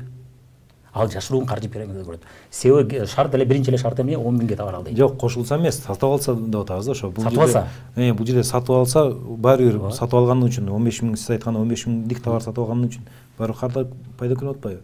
Бул жерде жөн эле экөөңөрдүн кызыкчылыгыңар бир экен, мен силерди табыштырып койдум деген маселе болгон жок бул жерде. Бул жерде атайын алып кел сатып ал, могу жакшы экен деп эмеге тартып атат. Ошондо сиз айтканга таянсак, пассатчик дайым кардар алып келип берет таксиге. Ал бир жолу алып келип койбой атат. Жок, дайым эмес. Бир жолу алып келсе деле пассатчик. Ал дайым алып келип берет. Өзү бары шарт эмес да, мисалы. Көлгө өзү бары шарт эмес. Кетип аткан адамды таптыбы, шофёр таптыбы, экөөнү эме тааныштырып коет, болду. Ушунда алган акчасын биз самсара деп атабыз. Жана ортомчулук деп атабыз. А бул жакта ал жерде өзүң ал деген шарт жок да, бирок. Сен өзүң алып атыпсың, алып атканыңда бирөөгө айтып бер деп атат. Сен сөзсүз ушул продукцияны алышың керек деген шарт жок ал жерде. Макул, айтып берген күндө деле сиз баягы ортомчуларды мисал кылдыңыз. Бирок ал адамдар жакшы көрүп ала башташат. Бирок ал жагы бар. Өздөрү жакшы көргөн. Ортомчулукка салыштырып айтканыңыз үчүн ошол ортомчулук самсара окшош болгон жагын айтып атам. Түшүнүм. Ошол эле болгону. Мен анда сизге жана эгерде сөзүңүз бөлүп койбодумбу? Анда сиздердин сурооңуздарга жооп берип кетсем, бир-эки момент айтыш керек болуп атат. Бул жерде бир нерсе белгисиз болгондуктан сиздер ушул сөзгө кайра калтасыздар. Мындай да, ар бир компаниянын өзүнүн маркетингке деген бюджети болот, реклама деген. Аны ошол бюджеттен төлөйт да. Жанагы кардарларды алып келип берди, кардар алып келип берди, анан ал соода болуп, соода несени төлөп берди. Аны келген кардардын эсебинен төлөбөйт аны. Бирок эмнегедир фатвада ошондой түшүнүк пайда болуптур да, фатвадачы. Ар бир мисалы үчүн шоронун өзүнүн бюджети болот рекламага. Аны ал шиттерге реклама жана ар кандай рекламага кетирет. Ал эми тармактык маркетинг компаниялар ошого 10% кетирет көп болсо, 20%. А көпчүлүгүн кимге кетирет? Биз сыяктуу көп кардарларды алып келүү ишин уюштургандарга берет. Ошол бюджеттен берет, ал тиги кардардын эсебинен бербейт аны. Шарт эмес, эмеден кардардын эсебинен бериш шарт эмес. Бирок фатва ошондой жазылган. Жок, иш маселе болот. Сиз айткан сөз да ошондой болот. Жок, алып келгендиги үчүн берилип атат, ошол маселе болот. Алып башка бирөөнү жазып, сиз алып келген киши дагы башка бирөөнү алып келсе, ошодон алган акчаңыз жөнүндө сөз болуп атат да. Ошондо кайсы ким чөнтөгүнөн чыгат айырмасы жок. Ошондо кайсы положенияда, кайсы жерде ушул сөз айтылган, ошону айтып койсоңуз цитатасын. Эгерде сен бирөө алып келген үчүн сага берсе, бул арам деген кайсы жерде бар ушул? Биз айтып атпайбызбы? Кур'ан Каримде эмнеде бар? Содада эмне дедик? Содада же товар сатыш керек, же кызмат сатыш керек. А бул үчүнчү адамга кызмат кылган жок, товардан саткан жок да. Кызмат кылат бул. Компания кызмат кылып берет. Бир убакта чуага жараматтылык видеосунда айткан, эсиңизде болсо, жарыя шиттин кызматын аткарып атса, бул адал деп айткан, эсиңиздеби? Ал эми ал элге кереги жок, жанда алтын болсо, анда бул арам деп айткан. Ошол жерде чуага жараматтылык бөлүп койгон. Ал айткан эмес сөз менен, бирок бул жашыруун каржы пирамида. Элге анча эле керек эмес товарларды жарыя кылып атышат. андан элдер зыян тартып калат. Ошол арам деген. Сиз айтып атканда жанагы компанияга эч бир иштеп берген жок. Кимге иштеп берди? Бул адамды жаздырды, ошол бул жаздырган адам аны тапты. Кимге иштеп берди бирок ал? Компания иштеп берди ал ишкер. Ал жөн эле компанияга кириш үчүн акча берди, товар алыныш болуп. Анан ошодон акча алды. Мен сизге түшүндүрүп бердим жанатан бери, кайра кайталап кетейин. Компанияга кириш үчүн акча берилбейт биз иштешкен компанияда. Бирок кирешеге чыгыш үчүн бериш керек болуп атпайбы? 15 000 кирешеге чыгыш үчүн бериш керек болуп атпайбы барыбир? Товар алыш керек болуп атпайбы? Кирешеге чыгыш үчүн товар алыш керек болуп атат. Ошо биз киреше жөнүндө сүйлөп атабыз да. Получается, эгерде ишкер бизнес башташ үчүн товар алса, бул арам болуп калат. Кайра тияк кетип калдыңыз сиз азыр. Сиз самсарадыңыз. Мен башка бизнести айтмайынча, бул бизнести сизге түшүндүрө албайм да, анан кантип эмнени мисал. Биз ортомчулук жөнүндө айтабыз, далдалчы жөнүндө айтып атабыз. Далдалчы бирөөнү таптырды. Ал ошол кылганы, мисалы, бул жерде ага эгер чындап далдалчы болсо уруксат, бирок далдалчы эмес деп атам мен. Кандай далдалчы? Анткени бул жерде өзү ошонун ичинен кирген. Кирген деген кандай ал? Эме товар алып ошол биринчи эме болуп атпайбы, жанагы цепочканын биринчиси болуп атпайбы, биринчи кишиси. Эми дилерлердин баары ошондой да. Мисалы үчүн биз азыр бир компаниянын дилери болсок, Кыргызстанда, мисалы үчүн мен Ошто жашайм, Ошто мен дилерчилигин ачсам, мен товарын алам да анын. Товарын албай туруп кантип дилерчилик ачам мен? Мисалы үчүн сиз бир парфюмерия фирмамен иштесеңиз, анын товарын алып баштайсыз, анан товарын албай эмне жөн эле мындай ветеринарный товар жок кылып коесузбу? Дилер өзү эле сатат да дайыма. Өзү эле сатат да, же дилер ал кааласа өзү сатат, кааласа бирөөлөр жумушка алып кел, мону реклама кылып бер дейт го. Анда арам болуп калат бирөөнү реклама кылып бер десе. Жок, бул жерде дилер окшошпойт да. Ошол эмнеси окшошпайт? Ошо чубак ажакет дагы айтканда момундай деп айтканда, мисалы мен сизге келдим, товар алдым. Товар алып колдондум, пайдалуу экенин көрдүм. Анан бул жака сунуштадым мисалы. Анан бул жак келип алды. Алганына сиз мени себепчи болдуң бул жак кардар келгенине дедиңиз дагы, мага бердиңиз. Кызмат акы. Мен буну алсам болот.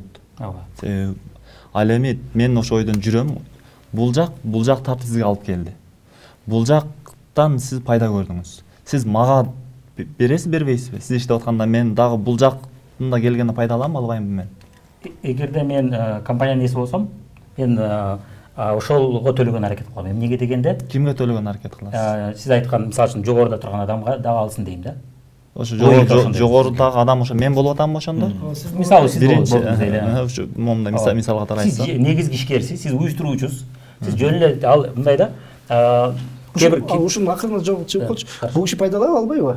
Бул жак товар алды, мисалы келип 10 000 товар алды. Товар алды. Бул жакта мен эмес, бул жак түшүндүрдү баары иштин. Мен алып келдим да бияка. Алып келдик. Ошондо бул жакка төлөнбөйбү? Мен сизге кагаз түрүндөгүн айтпайын, жашоодо бул жак чакырып келиш үчүн сиз кечке менет кыласыз. Бул онадан чакырып келиш үчүн сиз кечке менет кыласыз. Мен бул жака эмес, бул жактын өзүнө менет кылдым да мен. Бул жактын өзүнө сен ал дедим да. Мен сен дагы ал эми мен өзүм көбөйтүрүш үчүн бул жакка башка бирөөнү тарт деп айтам. Бирок бул жак менен мен түзмүндө иштеп аткан жерим жок да мен.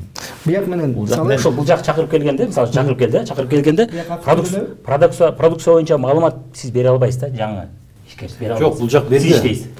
Жок, мен бердим, мисалы. Мен укканым алып бул жак берди. Бияктан уктум. Киреше түшөт. Мага түшпөйбү киреше? Сизге киреше түшөт. Бирок кадимки бизнесте да түшөт. Жана мен кадимкини кошпой туруңуз. Кадимкини мен сөзсүз кошом. Эмнеге кошуп атам? Себеби сиздерге мен кадимкини көрсөтпөсөм, сиздер бул башка бизнесте деле бар турбайбы деп айткансыздар да. Азыр ошол жооп чыгарганда бардыгы каралат да. Жооп чыгарганда барын карашыңыздар үчүн мен айтып атам, кадимки бизнесте да ушул көрүнүш бар деп атам. Эми ушул тармакта Абубакир ажыга каражат түшпөйбү? Түшөт. Бул жак алган. Бирок түшүш үчүн шарттары бар деп айттым го жана. Жок, азыр ушу кыска жооп болсун. Атриф болуш керек, атриф болуш керек. Ал эми ошол шарият боюнча. Жок, азыр ошондо бул жакка азыр киреше түшпөйбү? Эгерде атриф жок болсо түшпөйт. Жок, атриф кылды. Атриф болсо түшөт. Мен бияка берилет да. Ошол мен кылбаган мээнетиме акча алганым бул шариятта болбой калат да. 100 сом алса, ошол 100 сомго самса алып жесе, жеген самсыз арам болот. Ошол чубак ажыга да буну кеселе айткан. Ошол чубак ажыга мен жооп берип кеткем. Бул боюнча жооп бергенден айтып атпайбы? Бизнес, ислам, экономика жаш илим, ала адашуусу мүмкүн. Силерге окшогон эксперттер талаш керек, ушундай бир чындык жаралат деген да. Анан буга мен эгерде сөзүңүздү бөлбөдүм. Эми ушул сүрөткө могул болуп келе жатат башка содада деп атпайсызбы? жүзмө жүз ушуга түшө турган бир сүрөттү келтирип бериңизчи мисалы. Келтирип берейин да. Бирөөсүн келтирип бердим, жана дүкөн эме кафенин ээси акча чыгып атат. Ал үйүндө жатышы мүмкүн. Бирок кардарлар бири-бирине жарыя кылып атат. Анын жарыясы бир эле кардар, биринчи кардар келишине иштеди. Айбек келишине. Айбек досторун, тааныштарын чакырганда анын жарыясы иштебеди. Айбектин менети болду. Туура, туура. Мирбектик, анан бермедик. Мен бул жакка айттым, бул жак сизге алып келди. Анан ошол адам, ошол кафенин ээсине ал үйүндө жатса да түшүп атат. Мен жарыят темасында иш кылбады деп атам. Түшүп атат, ооба, бирок мага түшпөй атат ал жердечи. Сизге түшпөй. Ал жерде мага түшпөй, мага түшпөй атат. Ал сиз чектеп атат, мен өзүм эле пайда көрөйүн деп атат. Ким? Ошол эме кафенин ээси. Ооба. Ошону сиз макул деп атасыз. Мисалы мен чектеп атат да, жок, мен сиз менен бөлүшпөйм деп атат да. Мен сиз менен бөлүшпөйм десеңиз, сиз ошол туура деп атасыз. Жок. Тармактык маркетке атат, мен бөлүшөйүн, булар менет кылып аткан турбайбы деп атат. Жок, мисалы сиздекен туура эмес. Туура, себеби ал тамагын жеп кетип атпайбы бул жерде? Сиз айтып аткан туура болуп атат да. Тамагын сиз айтып аткан мисал туура болуп атат, биз айтып аткан тармактык маркетинг туура эмес болуп атат. Мисалда ошондой болот да, улам эле кафенин ээси бирөөнүн менесин жей берсин жарыя темасында. А эгерде ал бөлүшсө арам болуп калат ошондо? Караңыз, бул бөлүшпөсүн деп. Караңыз, токтоңуз, бөлүшпөсүн маселе эмес. Караңыз да, мисалы, момундай. Бул жерде мен бул жерде тармактык маркетингде мен пайда көрүүнү көздөп атам бул жерде. Акчамы салып атам, товар алып атам. Мен ишкер болуп туруп сиз менен мен пайданы көздөгөнүм үчүн иштешип атам сиз менен. Ал эми ал жерде мен буну айтам, буну айтат, ал жерде мен акча көздөп аткан жерим жок ал жерде. Мен акча көздөйүн деп айтып аткан жерим жок. Тамагыңыз жакты дагы товар негиз болуп атат бул жерде. Ошон үчүн ага айттым, ал буну айтты, буну айтты. Ал эми ал адам мисалы эми ыраазылык катары жанакындай кылып берип кое берсе ал эч нерсе эмес. Ал эми бул жерде келишим негизинде шарттарын айтып, мисалы мага могул жактан пайда түшүш үчүн төртүнчү адамдан пайда түшүш үчүн экөөбүз бир канча шарттарга келишебиз. Аны аткарбай койсом мен мисалы бул жака мага пайда түшпөй калат. Бул конкреттүү түрдө бул иштешүү болуп атат да бул жерде.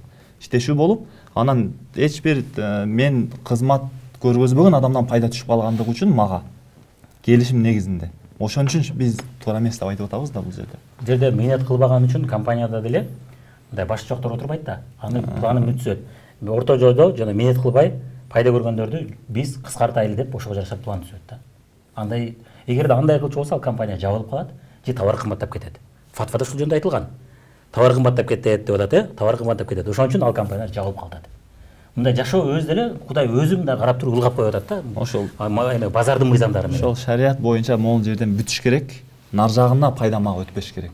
Нар жактын пайдасын бул көрүш керек, бул жак бул пайдасын бур көрүш керек да. Иштеше турган болсо, ошол шарият туура дейт. Бирок ушуну тактап кетиш керек да. Мисалы, чубактан Алла разы болсун, ушул маселени айтып атканда, сиз айтып атпайсызбы, азыр эле ислам и финансы эме боло элек депчи. Бирок андан бери 10 жылдан бери көп эле изилденди бул маселечи. Анан негизи биз караганда жанагы жалпы эрежелерге карайбыз да, эрежелерге түшүш керек, түшпөсө болбойт. Биринчи маселе, ошол кезде деле үчүнчү жактыкы арам болгон. Экинчи жактыкы маселе болгондагы өзү үчүн азыр эми өзү үчүн товар алса дагы же бирөөнү алып келгендиги үчүн алса дагы ошону макруh деп атабыз. Эмнеге макруh? Анткени бул жанагы эме маркетинг өзү ишмердүүлүгү андан кийинки түшкөн кирешелердин баары арам болуп аткандыктан Кур'ан Каримге арамга жол эме жардам берүү өзү арам деп айтылат. Арамга жардам бербегиле дейт. Ошон үчүн негизи эле жанагы алса товары адал сертификаты бар эмес, Кур'ан болсо деле, эгер ошол Кур'ан сетевой маркетинг аркылуу сатылып атса, анда биринчи сатып алган адам же ортомчу болуп туруп акча алган адам ага макруh болот. Арамга жардам берип аткан үчүн макруh болот. Ал эми үчүнчү адам алгандыгы үчүн андан киреше көрө андан арам болот да. Азыр жөн эле эч кимди жазбай деле товар сатып алса ошол макруh, анткени арамга жардам берип атат. Сиздер айткан азыркы биз сүйлөшүп аткан маселе фатва номер 5те бирок жок. Ал жерде башка пункттар жазылган. Ошого мен жооп берип кеткем. Анда бир кызыгып көрүп койсоңуздар болот. Сиз айтып аткан маселе эмнегедир фатва номер 5те бирок жок да. Фатва номер 5те башка пункттар бар. Бул ал жердеги фатва чектеш керек деген маанидә эмес. Ал жерде 18-жылы ошол фатва 19-жылы фатва жазгандар бир канча шарттарды койгон, туура эмес келген шарттарды. Андан башка деле мисалы мен сиз азыркы айтып аткан түзмө-түз өзүнө эле сатып алса, же бир адамды жаздырган үчүн биринчи адамдан алса, ушул макруh деп атпаймынбы? Ушул жок деп атасыз сиз, Анткени бул баарына маалым болгон нерсе. Арамга негизи фатва номер 5 сетевой маркетингде арам деди. Ал эми арамга ким жардам берсе, ал дагы арам. Кошулам. Эгер арам болсо чындап. Бир момент айтып кетиш керек бул жерде. Сиз айттыңыз го, ушул көрүнүш кайсы жерде болот? Дагы бир жерде болот бул. Бул базар экономика, базар системада болот. Мисалы үчүн айталы, Түркиядан тарап келди бир оптом, крупный оптом алып келди. Андан кийин орто оптом бар, андан кийин мелкий оптом бар, майда, чекене, андан кийин чекене баа, андан кийин эң акырда. Ортодо дүң баалар бар, дүң баалар бар. Ошол чекене баадагы адам соодасы жакшы болбосо, крупный оптомго да акча жакшы түшпөй калат. Туурабы? Соода азаят да. Эгерде бизге ошол чекене баадагылар аз соода кылып калсак, биз чекене баада саткандар биз иштеп аткан үчүн жогорудагы оптом баа саткан адамдын иши болот да. Бул эгерде алар болгону каттабайт да бири-бирине. Эмнеге дегенде, эмнеге тармактык маркетингде адамдарды каттап атат дагы, кадимки маркетингде каттабай атат. Эмнеге дегенде кадимки маркетинг бөлүшпөй атат. Кирешенин баары компаниянын ээсине чыгып атат. Туурабы? Тармактык маркетинг эмне деп атат? Мен өзүмө түшпөсүн, бөлүшөйүн. Ошол үчүн мен билиш үчүн силерди номер берейин, каттагыла деп атат да. Атак базарда дагылар каттабай атат. Эмнеге баары ошо базарда оптом ким уюштурса, ошого чөт да пайда. Ошон үчүн ал каттабайт. Ооба. Ал ошол каттабай атат да. Ал толук пайдасын көрүп атат. Ал жерде эч бир келишим жок болуп атат. Толук мүлктөн бири-бирине өтүп, толук соода шарттар менен табылып атат да. Улам үзүлүп атат. Улам үзүлүп атат ортодо. Ал эми ортодо сиздер болсо берешендүүлүк болоюн деп, пайданы бөлүшөйүн деп атат да. Бул жер бул пайданы бөлүшүш максат эмес, пайданы бөлүш. Бул көбүрөөк кардар тартуу максат болуп атат бул жерде. Көбүрөөк кардар тартуу, анан дагы шариятыбызда кардар тартуунун бизнесте эмне зыяны бар? Көбүрөөк кардар тартуунун шариятта көргөзгөн тартиптери бар. Шариятта көргөзгөн тартиптери менен гана кардарды тарсак болот да.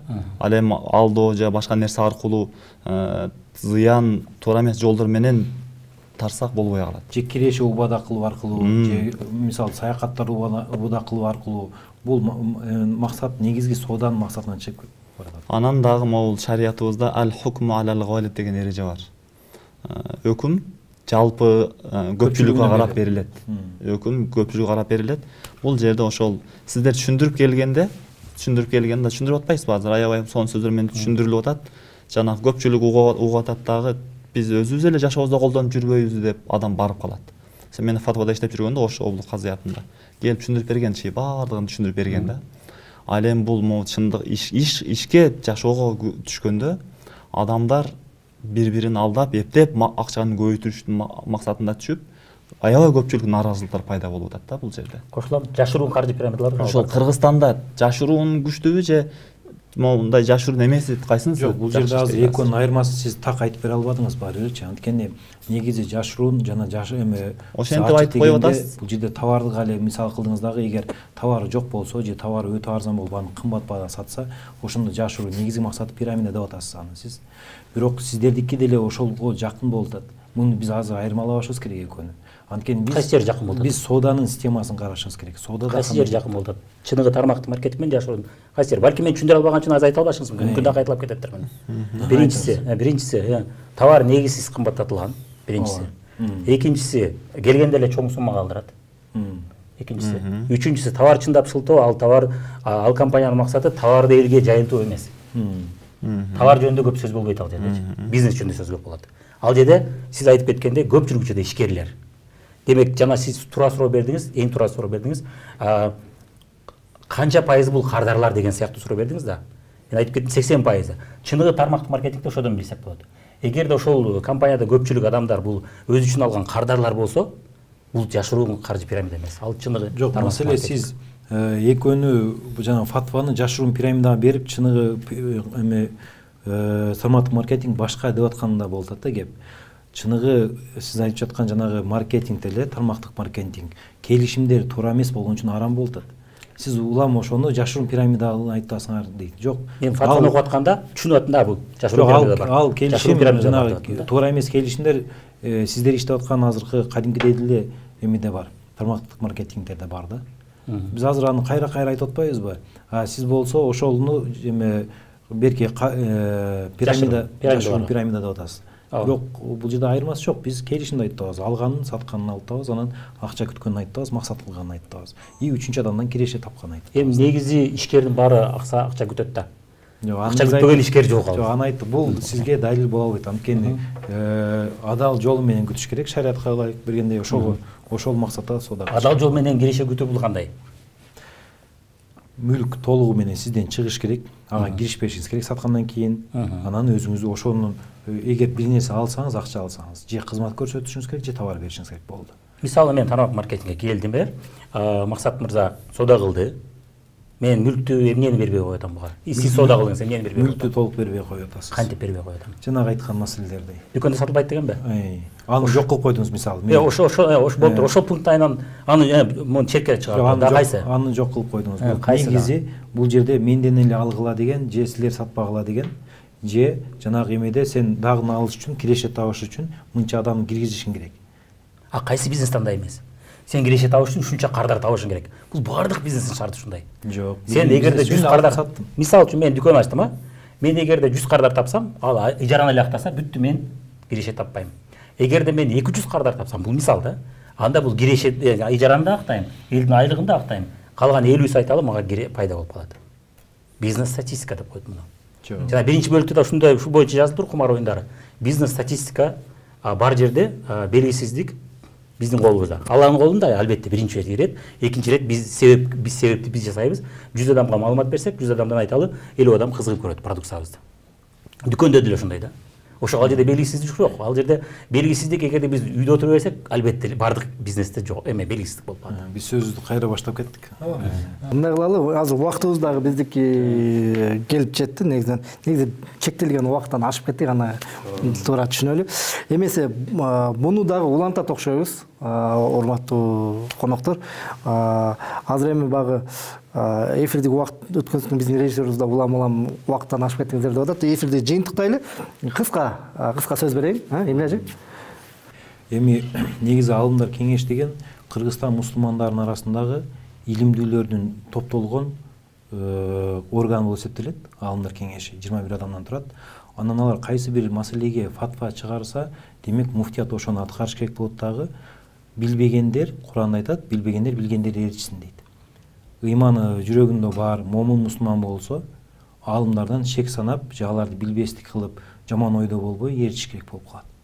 Ошондо мусулман бир туугандарыма айтып кетер нерсе, аманатты моюнга албай эле жоопкерчиликти, анан билбеген нерсеге жөн эле сөз айтпай эле, ошо билген адистерге таштап туруп ошону ээрчисек. Алымдар кеңешинде ушундай фатва чыкты, тармактык маркетингдин баардык түрү арам деп. Ал бул жерде жанагы пирамида эмеспи, ал айтылган жок, ал жерде жалпылай эле айтылды. Ошого карманып, анан негизи эле ушул нерсеге аралашпасак соода кыларда. Менин айтат кетчү нерсем ошол. Мен дагы кыскача айтайын. Ошол алымдар кеңеш тарабынан бир фатва чечим чыккан болсо, жөндөнөн чыкпайт.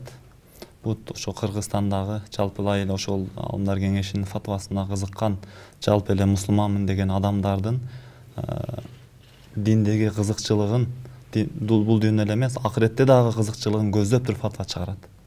Ошон үчүн бул чыгарган фатваларга толук жалпы момун бир туугандарды ээрчип, жашоосун аткарып жашаганга чакырат элем. Негизинен баягы фатва чыкканда элдин кызыкчылыгын, карапайым элдин кызыкчылыгын эске алынат деген сөз экен. Мирлан мырза, сизге сөз берейин. Көптөн күткөн маектешүү болду. Мен үчүн албетте мен көп аракет кылдым. Биринчи жолу болуп атат. Сиздерге чоң ыраазычылык. Убакыт бөлүп ушундай уюштурганыңыздарга эң сонун. Мен бул нерсе болобу да болбойбу дегем. Аракет кылыр акыры жол ачылды. Буга да Алла чоң ыраазычылыктар. Анан негизинен тарыхта эгерде изилдеп көрчү болсок, көп моменттер болгон, кээ бир нерселерди арам деп чыккан, кийин изилденип отуруп адал деп чыккан учурлар көп эле болгон. Кофенин учурунда болгон, чач боектун учурунда болгон бул нерсе. Изилдөөлөрдүн негизинде чуа жараматылык айткандай ошол сөзүнө кошулуп кетем. Негизинен талашып отуруп чындык жаралат деген үмүттөбүз. Мындан мен үчүн көп нерсе бүгүн ачылыш болду, көп нерсе билип алдык.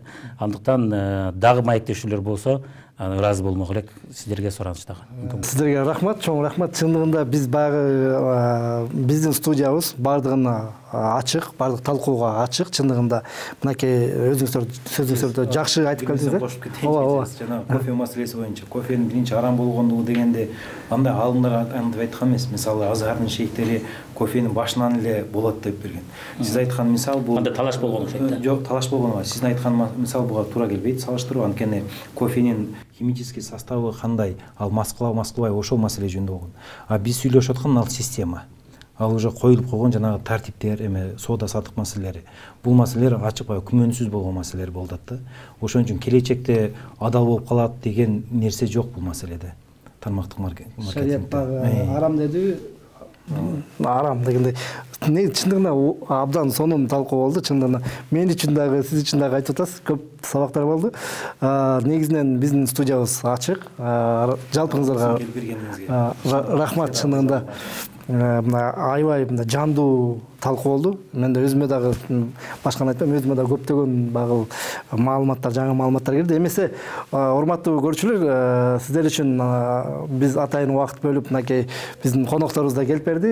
Өзүңүздөр жыйынтык чыгарып, андан кийин багыл эфирди эгер жаккан болсо, астына комментарий калтырып койсоңуздар болот. Бүгүн биздин студиябызда конокто Эмилбек ажы Андартеген мырза болду. Алдындар кеңешинин мүчөсү. Мирлан Батырханов мырза болду, жеке ишкер, тармактык маркетинг боюнча азиз. Абубакыр ажы Марат уулу болду. Эми эмесе эфир жаккан болсо, астына комментарий калтырып, өзүңүздүн пикирлериңизди жазып койсоңуз болот. Кийинки эфирлерде көрүшкөнчө аман эсен туруңуздар.